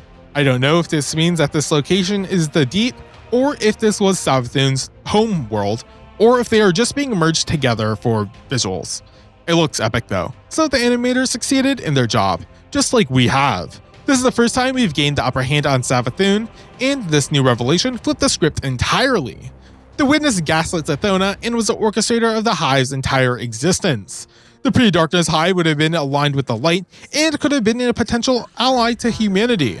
Instead, we've become adversaries, and for many years have been fighting each other, making the cleanup job that much easier for the witness. However, this is not information we should know about, and thus, this will be the hidden blade that will allow us to cut Savathun down. We return to Ikora, who reiterates what we just saw seconds prior. This changes everything. Okay, it doesn't actually, and Ikora realizes that this is the case. Still, this information does change up our following plan of attack. Even though Savathun was tricked and is one of the Travelers chosen, the results she desires are at odds to the survival of humanity. The Hive ritual to steal away the Traveler is already underway, but now we can actually stop it. Revealing this hidden memory to Savathun should disrupt her concentration by forcing her to question her entire existence. This in turn should stop the ritual from succeeding, because we should interfere at that point. How we're going to handle Savathun from there on out though is still being drafted. We find ourselves in Savathun's throne world, where the ritual has already transported the Traveler. As I reach the fortress's entrance, I notice some Scorn raiders that are engaged in combat with some Hive acolytes. I continue in. Our ghost expresses frustration with the Traveler not doing anything to stop Savathun. Even now, our ghost still cannot comprehend the fact that Savathun is a light bearer. Just like how our ghost chose to revive us, another ghost chose to revive her. To the Traveler, the Hive and humanity are simply both forces that he has granted equal power to. Savathun choosing to seal the Traveler away in her throne world is just as legitimate of an action to the Traveler as us wanting to keep the Traveler over the Lost City if the Traveler's ultimate goal is to survive. As we reach the fluorescent canal, we receive a status update from Ikora. For one reason or another, the ritual has caused the Scorn to flock to the fortress. The Hive are responding to the Scorn by sending in reinforcements, as the ritual must not be disturbed. This makes our task of stopping the ritual a little bit more troublesome, but not that much more difficult. In fact, we are able to take care of most of the troops in our initial encounter right outside the fortress, then the path forward might be easier than it otherwise would have been. The Scorn and the Hive have escalated their conflict as we reach the entryway of Savathun's fortress. Instead of just witnessing a fight between some scrawny raiders and acolytes, we entered the fray against some abominations and knights. I start off the fight fire snapping a Scorn wraith. The initial damage from the snap doesn't kill it, but that's only the first half of the effect. After waiting another second, the Scourge stacks from the snap causes an ignition. After that, I activate some bracers and toss out a few nades. You know the drill by now. I Phoenix Dive down and utilize the same trick again. My Nox Perennial takes out the next few knights and wizards. As I make my way to the Scorn Chieftain, fending off the Hive Knights, I shoot out a rocket at the much larger Lucent Knight standing menacingly in the background. Contrary to my expectations, the rocket did not kill the Lucent Knight. Nonetheless, I use my Nox in order to take out the two lesser knights and the Chieftain. Yes, I did end up shooting the Chieftain while it was still fully immune at first, but I messed up my understanding of the timing of the charge. This caused me to not kill either the Knight or Chieftain, but I did break up their squabble and force them to focus on me. I finished off the Knight that chased me down while Acolytes swarmed the Scorn Chieftain. The solar nades from some bracers cleanses the rest of the battlefield. I crushed the Lucent Knight's ghost only for an ogre to walk out of the portal right behind me. Ikora tells us to hold our fire, but that's only after I dumped a bunch of my ammo into it anyway. Ikora flies in and one-taps the ogre. She reminds us that the status of the Traveler is what matters in the end, and to not let anything else distract us. Ikora then Kamehamehas the portal in order to clear our way forward. The upper level of the fortress loomed over us the entire time we explored Savathun's throne world, but now, at long last, we can begin our siege in the Court of Thorns. Ikora notes that hundreds of Scorn have arrived at the entrance of the fortress. The ritual is only growing stronger, which means our time is running out. Crossing the bridge starts off fairly simple, but two ogres halt my progress. I jumped up but forgot that I'm a warlock somehow, so I didn't fall behind cover fast enough and died. While it doesn't matter here, it is something that I should remember not to do for when I face off against Savathun proper. Reinforcements arrive in the form of a battalion of acolytes headed by one that bears the light. I almost forget to finish off the ghost, but remember to do so after turning around.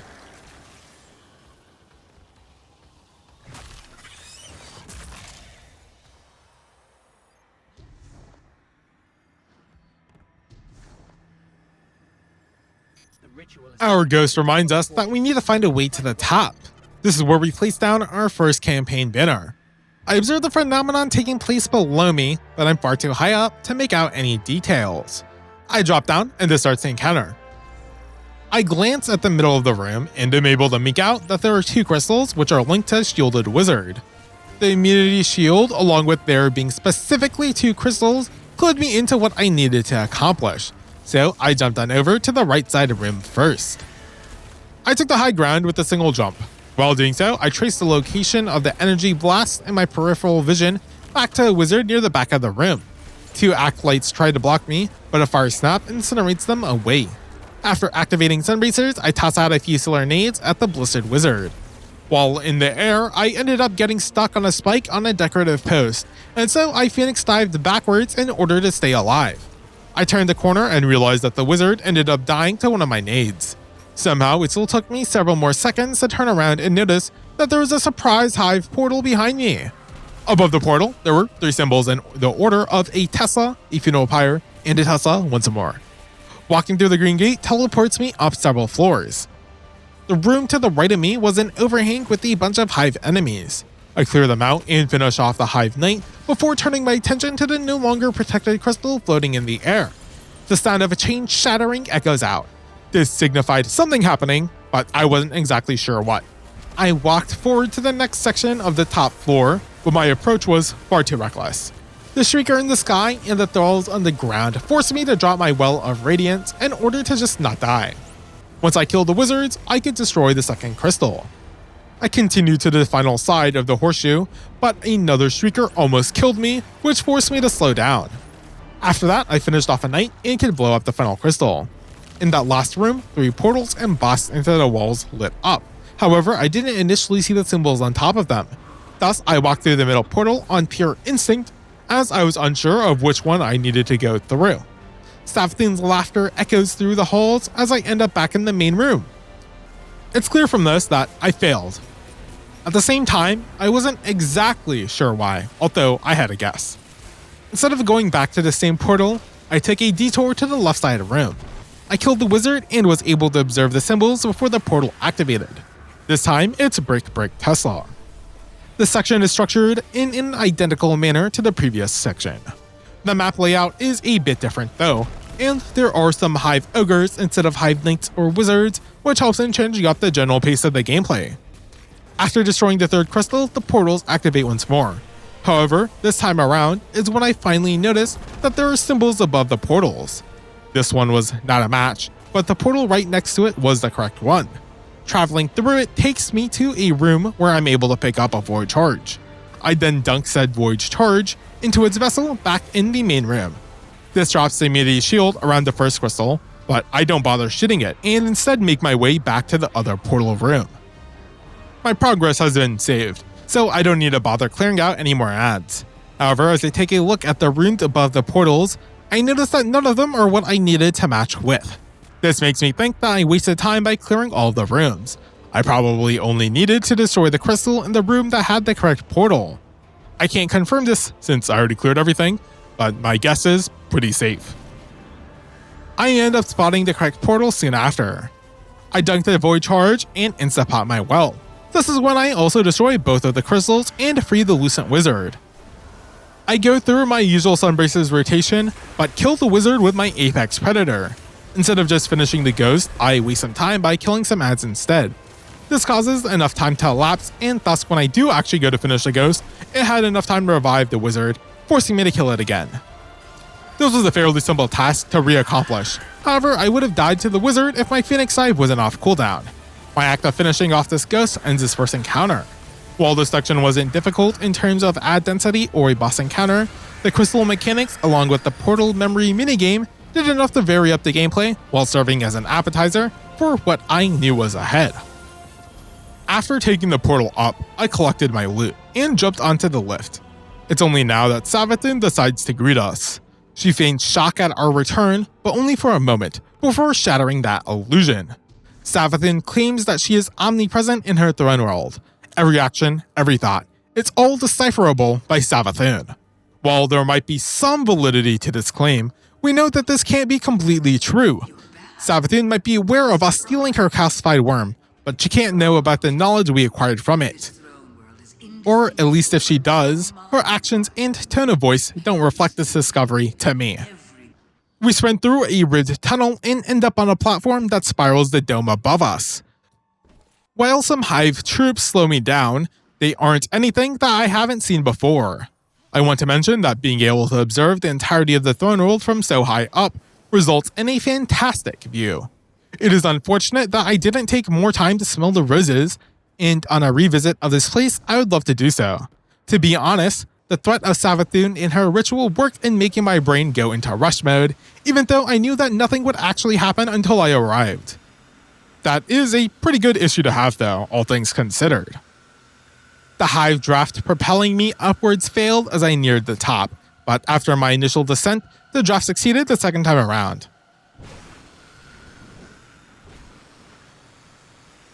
With this, we've entered the sanctum of the Brood Queen.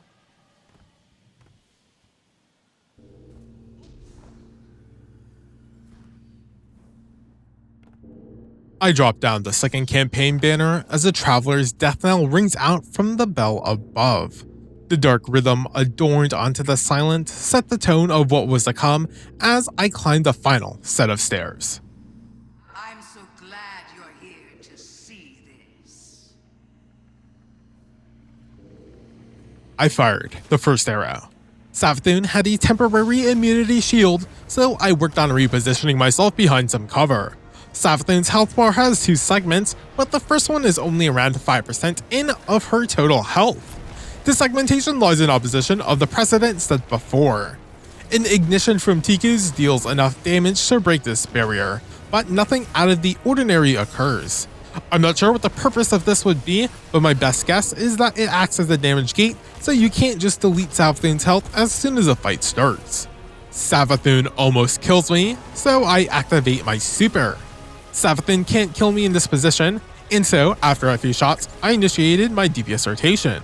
Unfortunately, I messed up in an egregious manner. I accidentally switched to my Apex Predator first. The rocket connected and did a decent amount of damage, but it wasn't what I intended to do. I needed to hit Savathun with my Nox Perennial right after Tiku's in order to activate my bait and switch perk for the extra 30% damage. You already know that by now, but I really needed to stretch this video out even further. While this rocket brought Savathun down to just under half health, my next rocket from my bait and switch activated Apex Predator missed. This is when the ads started to spawn in. I guess this is what could have been tied to the health gate. Savathun moves out of my vision, which leads me to getting distracted by an ogre in the background. I kill it and only refocus on Savathun as one of her attacks knocks me out of my well for half a second. A second rocket hits Savathun, and this is when Savathun teleports away. Her health at this point is close to where the reverse of the first segment would be. Since Savathun is a hive god of cunning, then perhaps this is a subtle fourth wall trick. After Savathun dips, I make my way to hide underneath some sort of protective tower.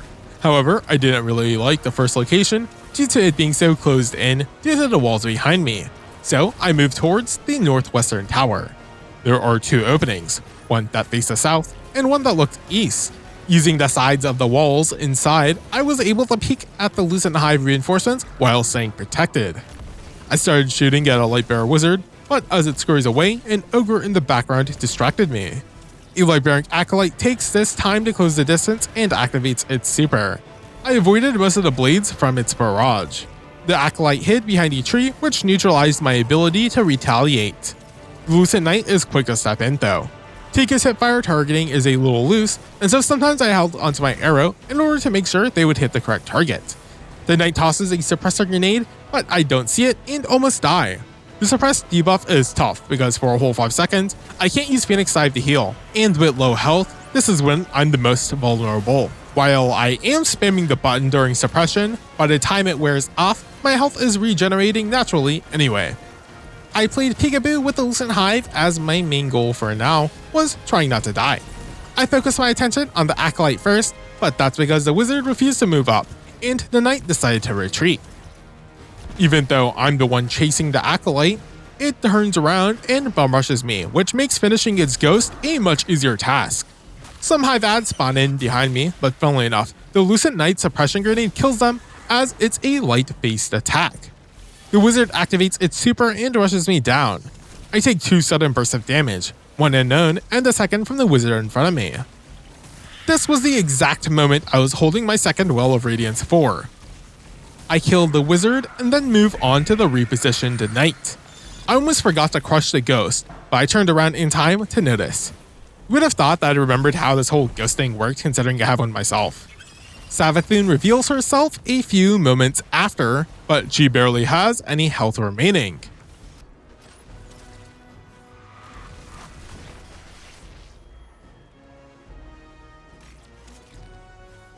There's her ghost.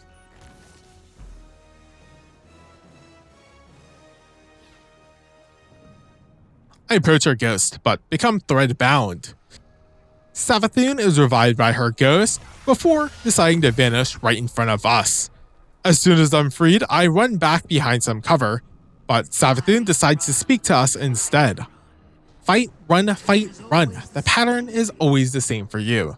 She rhetorically questions if we ever get tired of this pattern, if we ever wish to escape. While this observation by Savathun is true, it is quite the simplified reduction of our actions. Besides the actual physical events that took place, the intent of why we did what we did is something that is not being considered. You could also interpret this line as a meta fourth wall break if you desire, but I don't. A bridge forms and connects to an island in the distance, one that looks quite similar to the one we saw in the vision of the calcified worm. Savathun gives up on us and turns our attention to our ghost. Through a series of unfortunate events, we accepted the gift of stasis, an element of the darkness. Those events also ended up causing Savathun to lose her powers of the darkness and gain the light.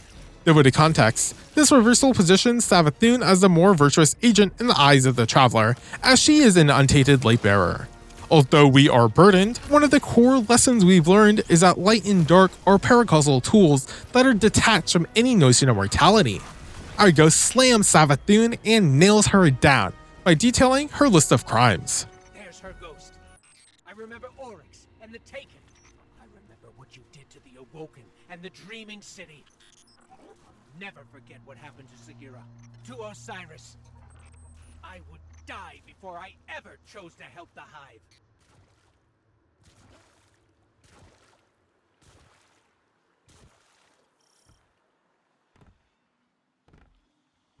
After a moment of silence, we reach the island. The giant figure of Savathun dissipates. I take a few steps back because I'm thinking that I missed a campaign banner, but since I saw no circle on the ground, I continued forward. To my surprise, this initiated the encounter with Savathun. I attacked Savathun with Tikas, but even after several shots, her health bar did not shift. Realizing that nothing was happening, I made my way towards the structure in the distance. On the high ground, I repeated my volley of attacks. After enough damage, she realizes that she's too powerful in her current form. Somehow we need to reactivate the portal to the altar and show Savathun these hidden memories. This next phase causes several Witch Queen projections to spawn right next to me.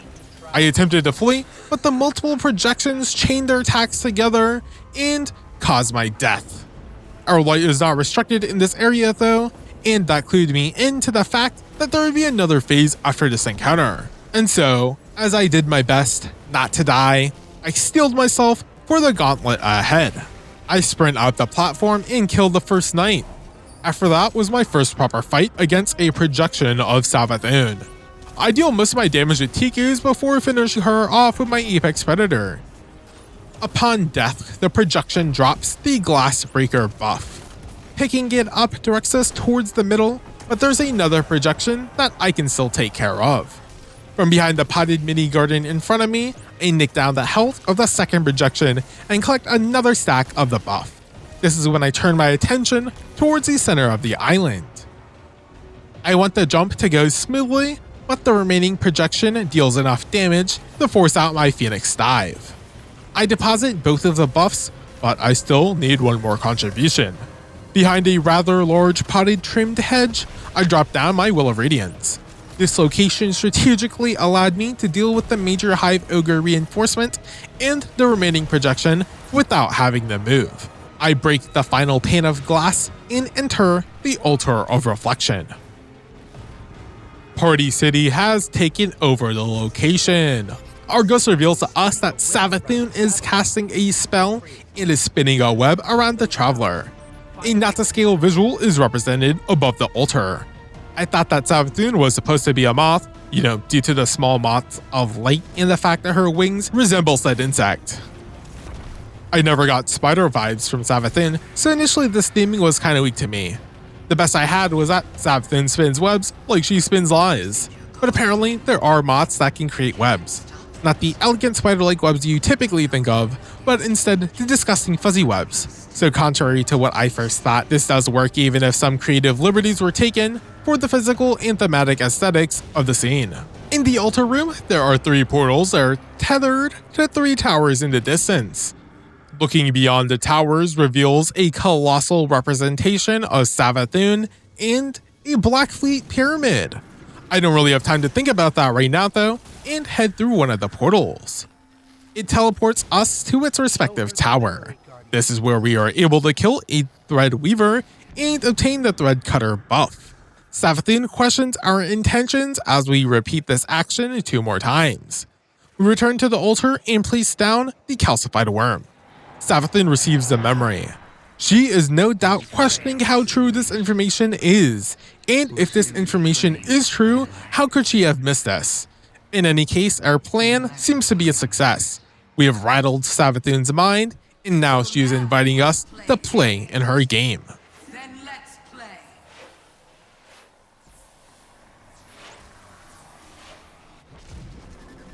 I find myself back at the main island with Savathun. This time, Savathun takes damage, but a single explosion from Tigu's barely made a dent. I probably should have saved some time and used my Apex Predator, but I played it safe and whittled her away from a distance. We meet the threshold, and Savathun disappears. With this, we can return back to the altar. Some cursed thralls try to ruin our day, but I take care of them before heading through another portal.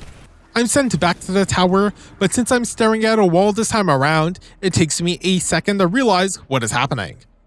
I walked to the other side and picked up some deep sight. I did not expect this mechanic to return, but I'm glad it did. Using it, we take some platforms up to a higher level on the tower.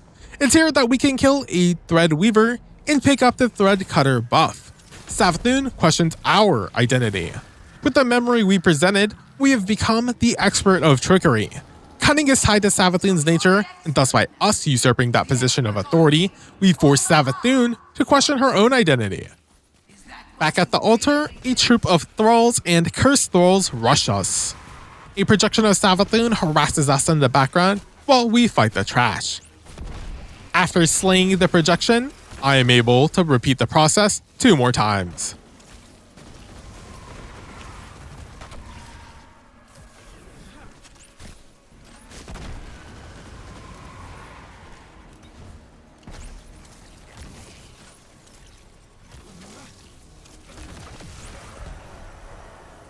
I place the worm onto the altar.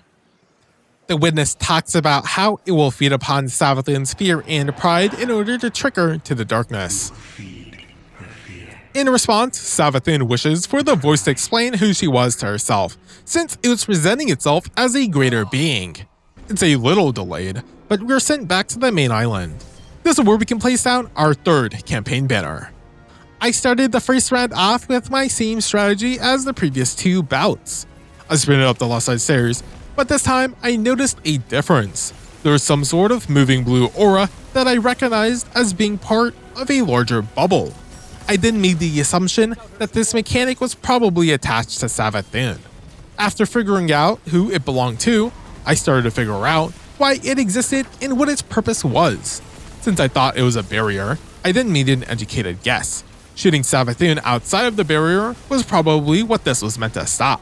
By forcing us to damage the Witch Queen in such close quarters, we also have to practice our best safety habits in staying alive. My second try starts off worse than it should. I waste a fire snap and have to use an early Phoenix dive. That's quite a bit of value loss. The initial chunk I knocked out from Savathun's health stays missing. It does make this fight a bit easier, but it's such a small chunk of health that I'm not too pressed about it since it does streamline the fight. In order to damage Savathun any further, I needed to reacquire the thread cutter buffs. This is done by killing the thread weavers around the perimeter of the island while Savathun stays in the middle. The boss in the middle design is a pretty standard encounter.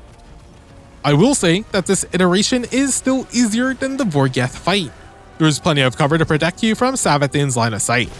The thread weavers are also fairly easy to kill, and while the adds are tougher, the density does not match the power level I am at now. The thread cutter buff also does not have a timer attached to it, so there isn't even the additional pressure created by a time crunch. Well, I say that, but once I obtain the 3rd stack of the thread cutter buff, the countdown begins. We only get 45 seconds to deal damage to Savathun. So I continue my clockwise rotation. Upon reaching the bottom of the stairs, I drop down my Well of Radiance and execute a standard bait and switch rotation. This first instance of damage was a success, and I had some more time, so I tried to go for another. Unfortunately, I miscounted the timer in my head by 2 seconds. This led me to try to reproc the bait and switch perk while it still had yet to expire. Savathun then dodged my 3rd rocket. This damage phase was a success though when you consider what I accomplished overall. I cleared about half of the Witch Queen's total health. By all accounts, this would be a potential 2 phase as long as I didn't miss any more rockets. Or die. Even a super short 3rd phase would not have been the end of the world. I do a little more damage to Savathun before the buff runs out. While I take care of the adds, I decided to take a shot at Savathun just to see what would happen without the buff. It turns out that I could in fact still damage her. And for the sake of science, I had to test out how much I could deal without the thread cutter buffs. I hit every single shot and rocket but this barely knocked off 5% from her total health. This was not worth it, but it does provide a bit of clarity. Breaking Savathun's line of sight when you're in her bubble proved more troublesome than I expected. I really should have died to this Threadweaver, but I just dodged its flurry a mere moment earlier. Not having to deal with Savathun's arc lightning bolts for a few seconds was all I needed to regain momentum. The situation does get a bit dicey a little later though, because although I killed the third Threadweaver, as I turn around to escape, I end up running directly into a cursed thrall. I almost die, but since I killed the other ads, I could take this time to recover. Sure, the buff timer was counting down, but I can't kill Savathun if I'm dead myself. I did eventually find my way back to her. My super charged up in the nick of time and aids in keeping me alive. My damage rotation hits Savathun. However, I somehow ended up not finding any heavy ammo bricks, so I could only hit Savathun with one rocket. Turns out that I would have to 3-phase Savathun after all. The third run around the island was the least exciting, mainly because I broke Savathun's line of sight in just a few seconds. It also seems like there are considerably less ads in general. Not having to dodge cursed thralls really reduces the overall threat. Will of Radiance charges up after I obtain the third buff. This allows me to take up a super aggressive position and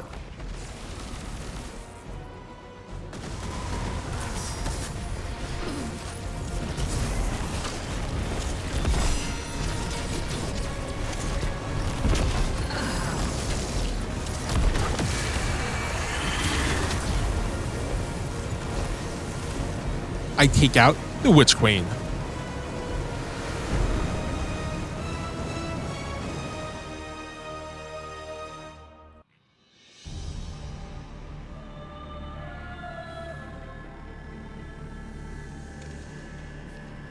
Isn't this interesting? I miscalculated. So did you, Guardian. So protective of your traveler that you wouldn't let me keep it safe. But the witness is coming. The game is yours to play now. Yours to win or lose.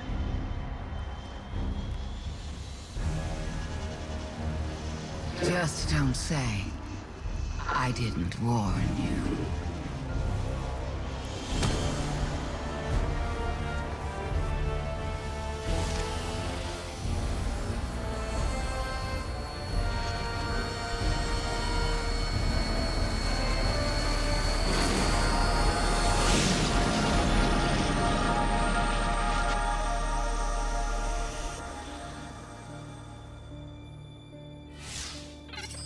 No. Where did her ghost go? Guardian, I just got the message. The Traveler is back in the last city. Is it done? Is Savathun? She's dead. But her ghost got away. Good enough. Hold your position. The Hidden are coming to secure the remains. Good work, Guardian. You did the right thing. Now what? Now, we prepare for the witness and stop the next collapse. We smote Savathun, however her ghost escaped. Since it happened along with the Traveler, to me it almost seems like the Traveler purposefully prevented us from destroying Savathun's ghost.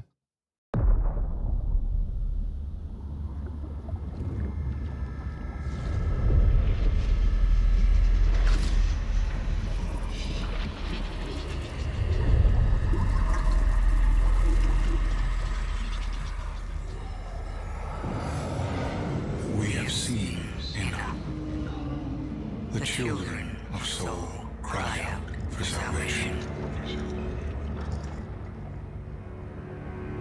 You promise them life, but deliver only death, as you have for so many before. Enough. Enough death. Enough life. You have no pieces left to place. The game is over. Do not be afraid. Your pale heart holds the key. This time, there is no escape.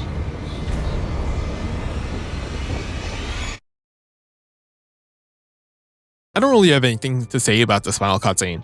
It set up the witness while looking cool. All the planets being in one room is pretty epic, but it's a reminder that I've only been to like 5 of them.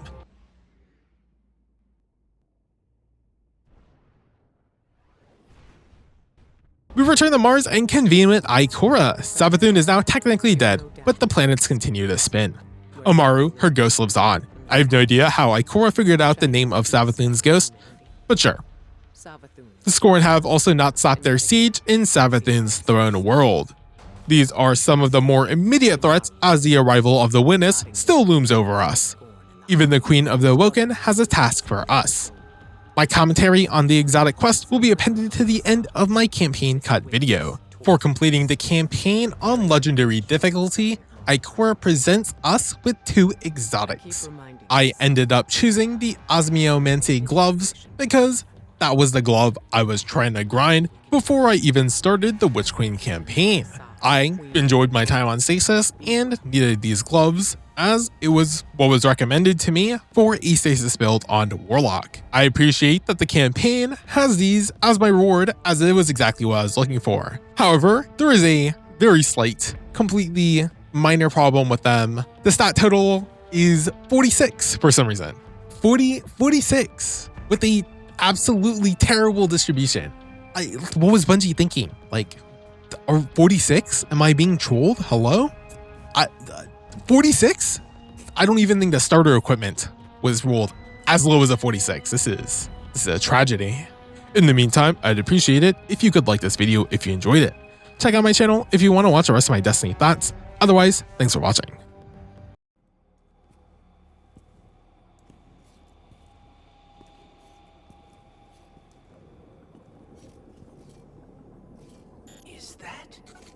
The very parasite that once plagued the Witch Queen herself.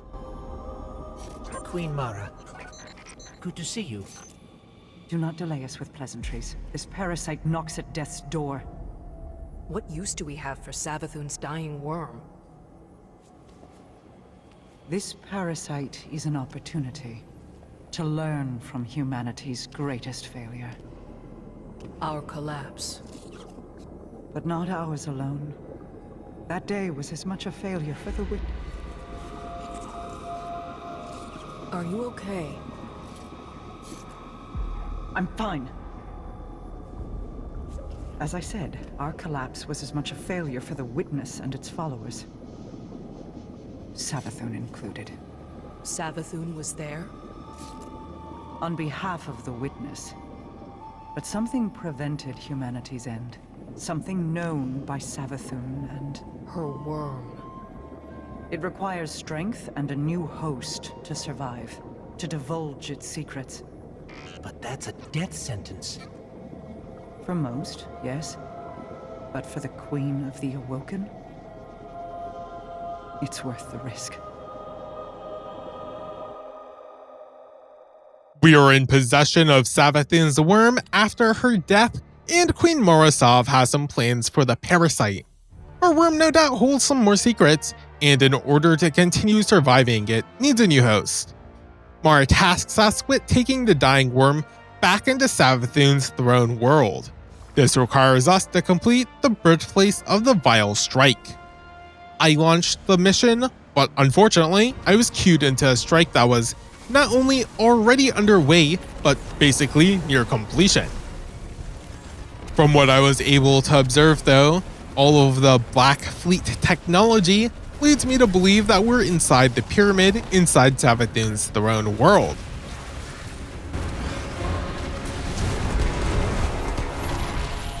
We're clear, but no sign of an incubator. It must be hiding in plain sight. Look around. Fear swells.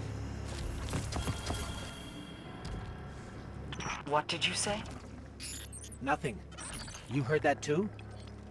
The parasite. It speaks once again. It worked. You didn't think it would?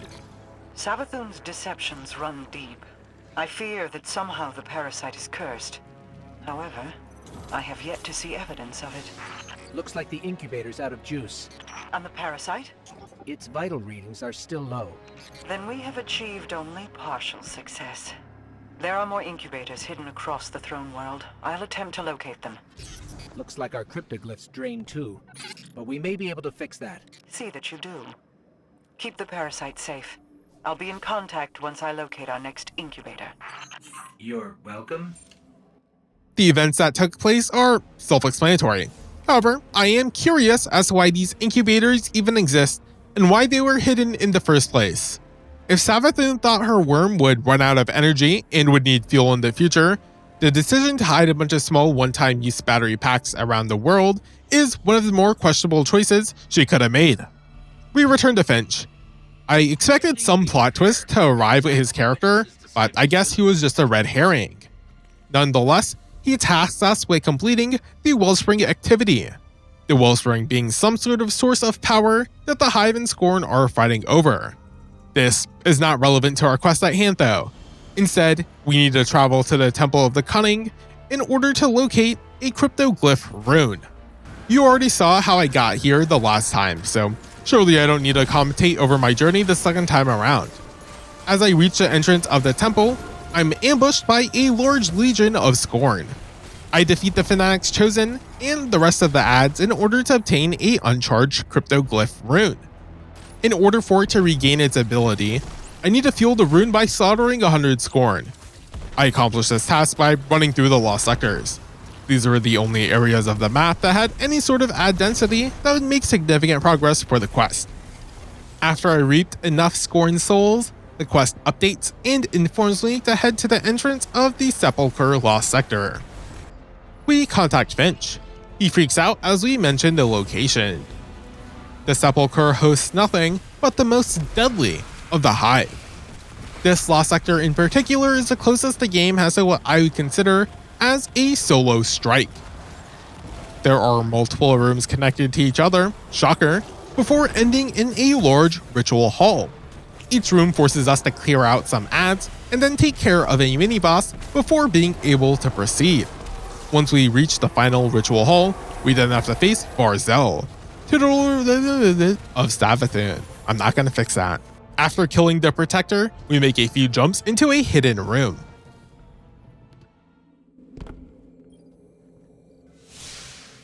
My strength returning. Done well, Guardian. You know who we are? Watch many of you. Where Host went, I went. Long for those days. I know more, Parasite. We seek information regarding humanity's collapse. Provide it, and you'll have a host again soon. Ah, Deception Queen. Hello again. You, well? Do not toy with us. Provide the aid we seek, and we shall do the same for you. And who hosts this humble worm, then? The Awoken Queen will provide. Do you agree? Deliver your promise, gain your desire. Till then... To our surprise, Savathun's worm thanks us for restoring some of its strength. Mark cuts a chase. As long as the worm provides us with more information regarding the first class of humanity, it will in turn be provided a host. Interestingly enough, the worm calls Mara Sov the Deception Queen. Since this was Savathun's worm, there might be some deeper meaning behind her words. I bring this up for another reason though. The worm questions who will act as its host. Mara answers that the Woken Queen will. Now, I think that Mara is the Woken Queen, but to the worm, she's the Deception Queen. We need to find more incubators, and that means gathering some leads.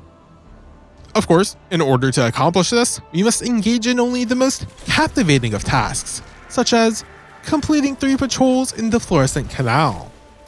Nice. I'm sure you don't need me to talk about the patrols themselves. So instead, this provides me with the perfect opportunity to talk about how weirdly empty Savathun's fortress is.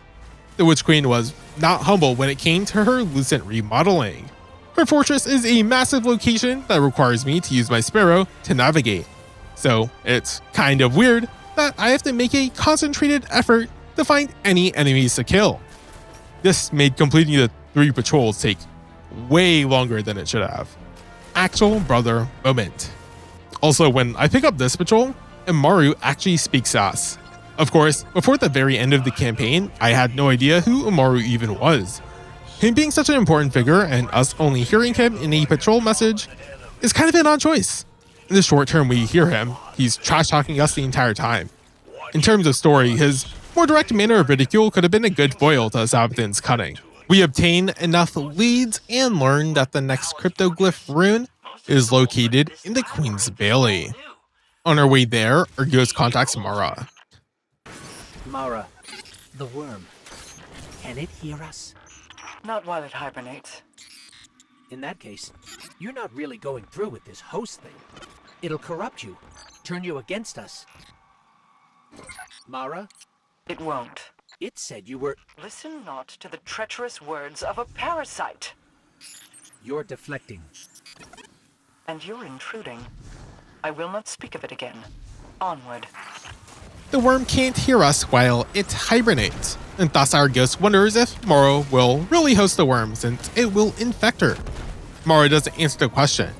Personally, I would assume that Mara already knows that that would be a factor, and she already has a plan on how to deal with that conundrum. In any case, I defeated the Lucid Hive in the area and obtained the rune. This led me to the Metamorphosis Lost Sector. I wouldn't call this Lost Sector a mini-strike, but the combination of the Hive and Black Fleet locations was fun to traverse through. Air here, like fundament. Good to breathe again. Don't get used to it. You'll be back feeding off a host soon enough.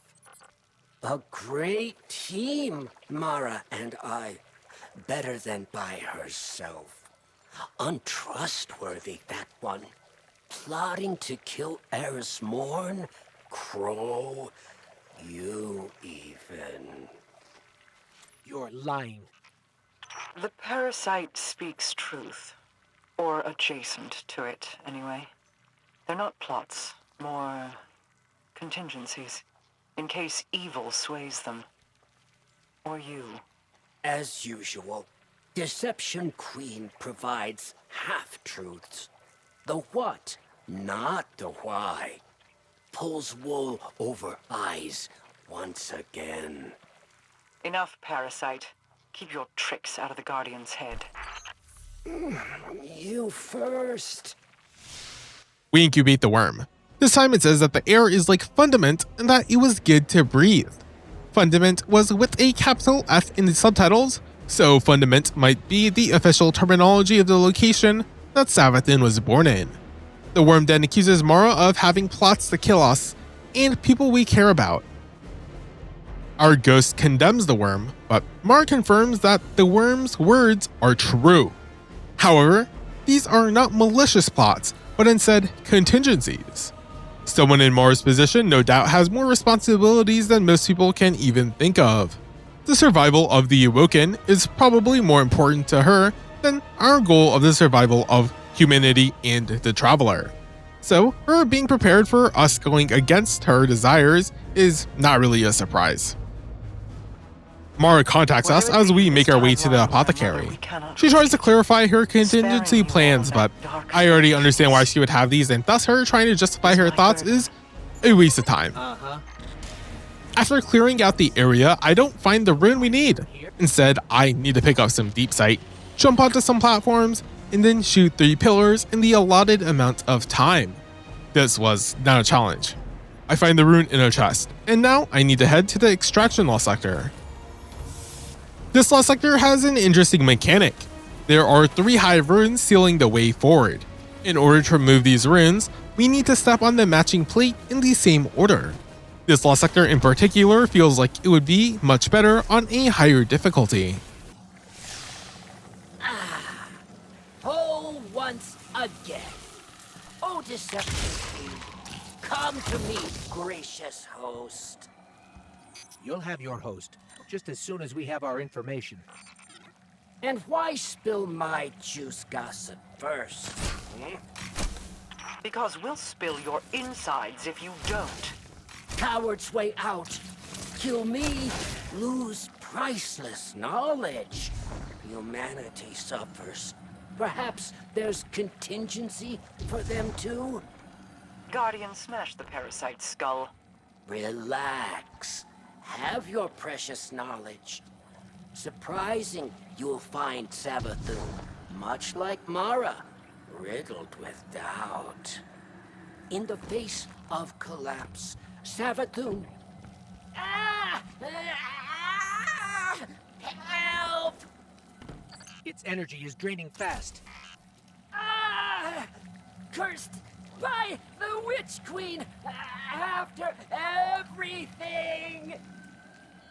Mara, it needs our help now. What do we do? I don't know. I'm sorry. Mara, hello? She really just left. Pain! Pain! Pain! Okay, who can help us? Who else knows about hive worms? Of course, Finch! Don't fail us now. Savathun's worm tries to reveal information about the collapse, but Savathun prepared for this. A curse placed on the worm drains its energy and causes it to suffer from an immense amount of pain. Mara has no immediate solution as the worm rides around. We talk to Finch again, and he gives us a casing enchanted with all sorts of hive magic. This hive casing is a power weapon. We are now able to progress to the next mission, Parasitic Pilgrimage. Our ghost contacts Mara, or rather, I should say that he attempts to contact Mara. She doesn't pick it up. Savathun's worm is still suffering and threatens to take us down with it. As we reach the Court of Thorns bridge, our light becomes restricted, and we encounter a new mechanic. Our goal is keeping Savathun's worm alive. We have a limited amount of time before the worm explodes. In the time, we need to collect enough hive energy, which manifests in pools on the ground. So the challenge is no longer to kill all of the hive, but to survive them.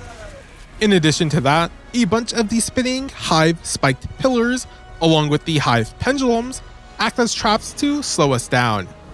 I unleash my inner John Wick and collect all 16 hive energy pools. Mara contacts us after this is done. It's clear that she was up to something. In the meantime, we have a new goal and need to steal some concentrated hive light. The encounter design in this section is pretty good. It is held back by this not being in legendary difficulty, nor us having restricted light, but it is fairly engaging, even considering those two factors.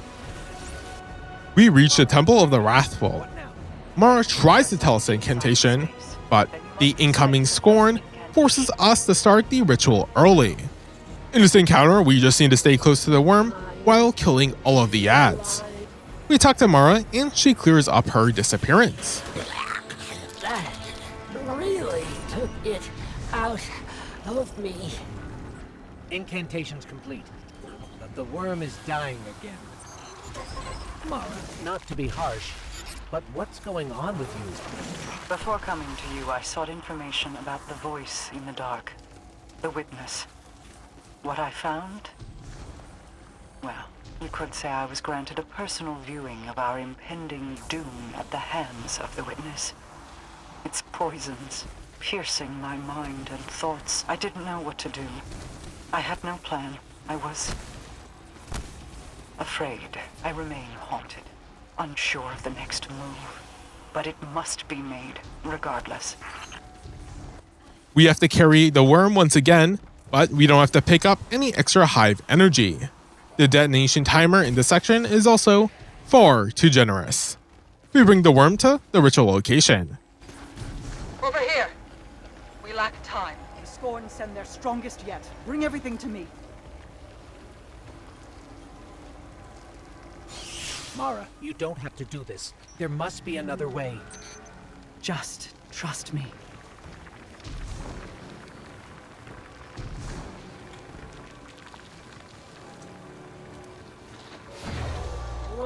What is this? What have you done?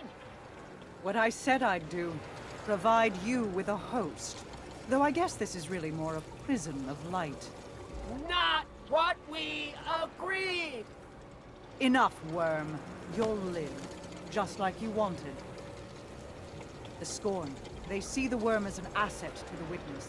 They will not relent until they have it. Take the weapon, use it against them. I need to finish the ritual or we risk our parasitic friend escaping. Contrary to what we were led to believe, Mara reveals that she will in fact not be the host of the worm. Instead, she stuffs the worm into the casing Finch provided and uses that to power a gun. The solar grenade launcher, the Parasite. Mara commences the ritual while we have to protect her against the swarming Scorn. I wanted to use the exotic gun more than I did, but I did not have enough ammo. It's also a heavy ammo weapon, and not one that is proficient in dealing with adds, which makes using it in this encounter kind of useless.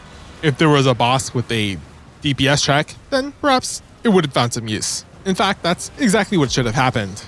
Regardless, Mara completes the ritual. Even though she tricked the worm still decides to divulge the information we desire. It's over. Not quite. Our little friend here still owes us information. Me? Make good? After your deception? Perhaps you'd prefer my earlier proposition of your insides lining the floor? Always violent. Fine. Have information. But only this. No more. Ever. Truth you seek. Humanity's collapse. Even the Witness deceived. The Witch Queen did its bidding. Earned its trust. Rode alongside to apocalypse. Watched many burn. But the Witness turned a violent gaze to Traveler. Witch Queen projected lies, clever deceptions wrapped in shadow. Tides turned, Witness sent away, back amongst the stars. Are you saying Savathun deceived the Witness? Is she the reason humanity survived? Not the reason. A reason. Not for humanity, but for Traveler. My promise delivered. Will say no more. Ever. Consider the deal upheld. This is exactly what we sought. For now, I have one final task for you. The weapon. Keep it safe and secret. We can't afford anyone else getting their hands on the information it holds. I must leave. Parasite, it's been, Spare me. Gladly.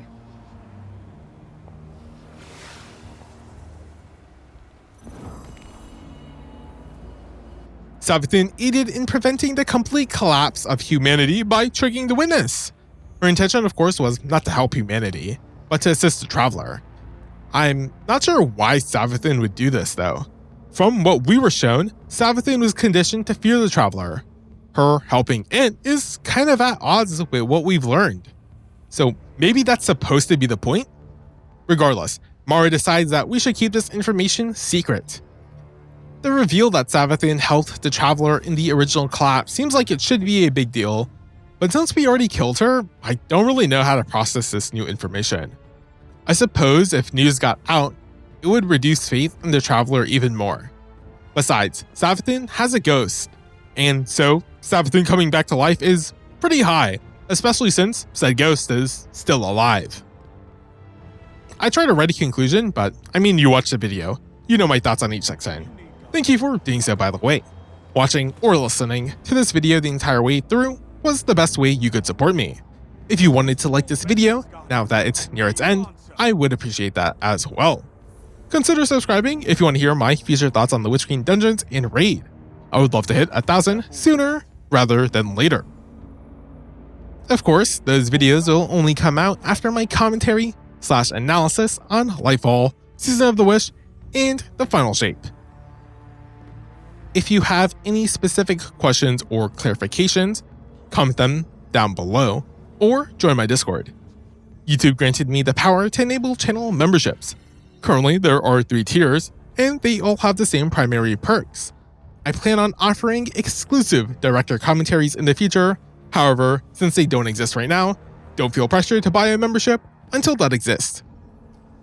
I also plan on sharing my work process of writing the script and editing the video on YouTube in the near future. The primary reason I'm doing this is so I spend more time on work and less time on Twitter. While anyone can watch a stream while it's live, for the first month, these work streams will be members only. None of my game streams will be behind memberships at any point though.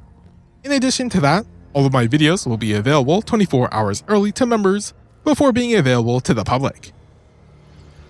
In the $3 tier, your name will be shown in the beginning of the video in the typical membership scroll. In the $6 and $9 tiers though, I will read your name out loud. That's currently the only difference between the tiers for now. Don't worry, in the future I will add some more parasocial perks.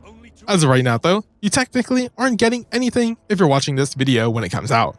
I am broke though, so there's my one appeal to emotion. Good night.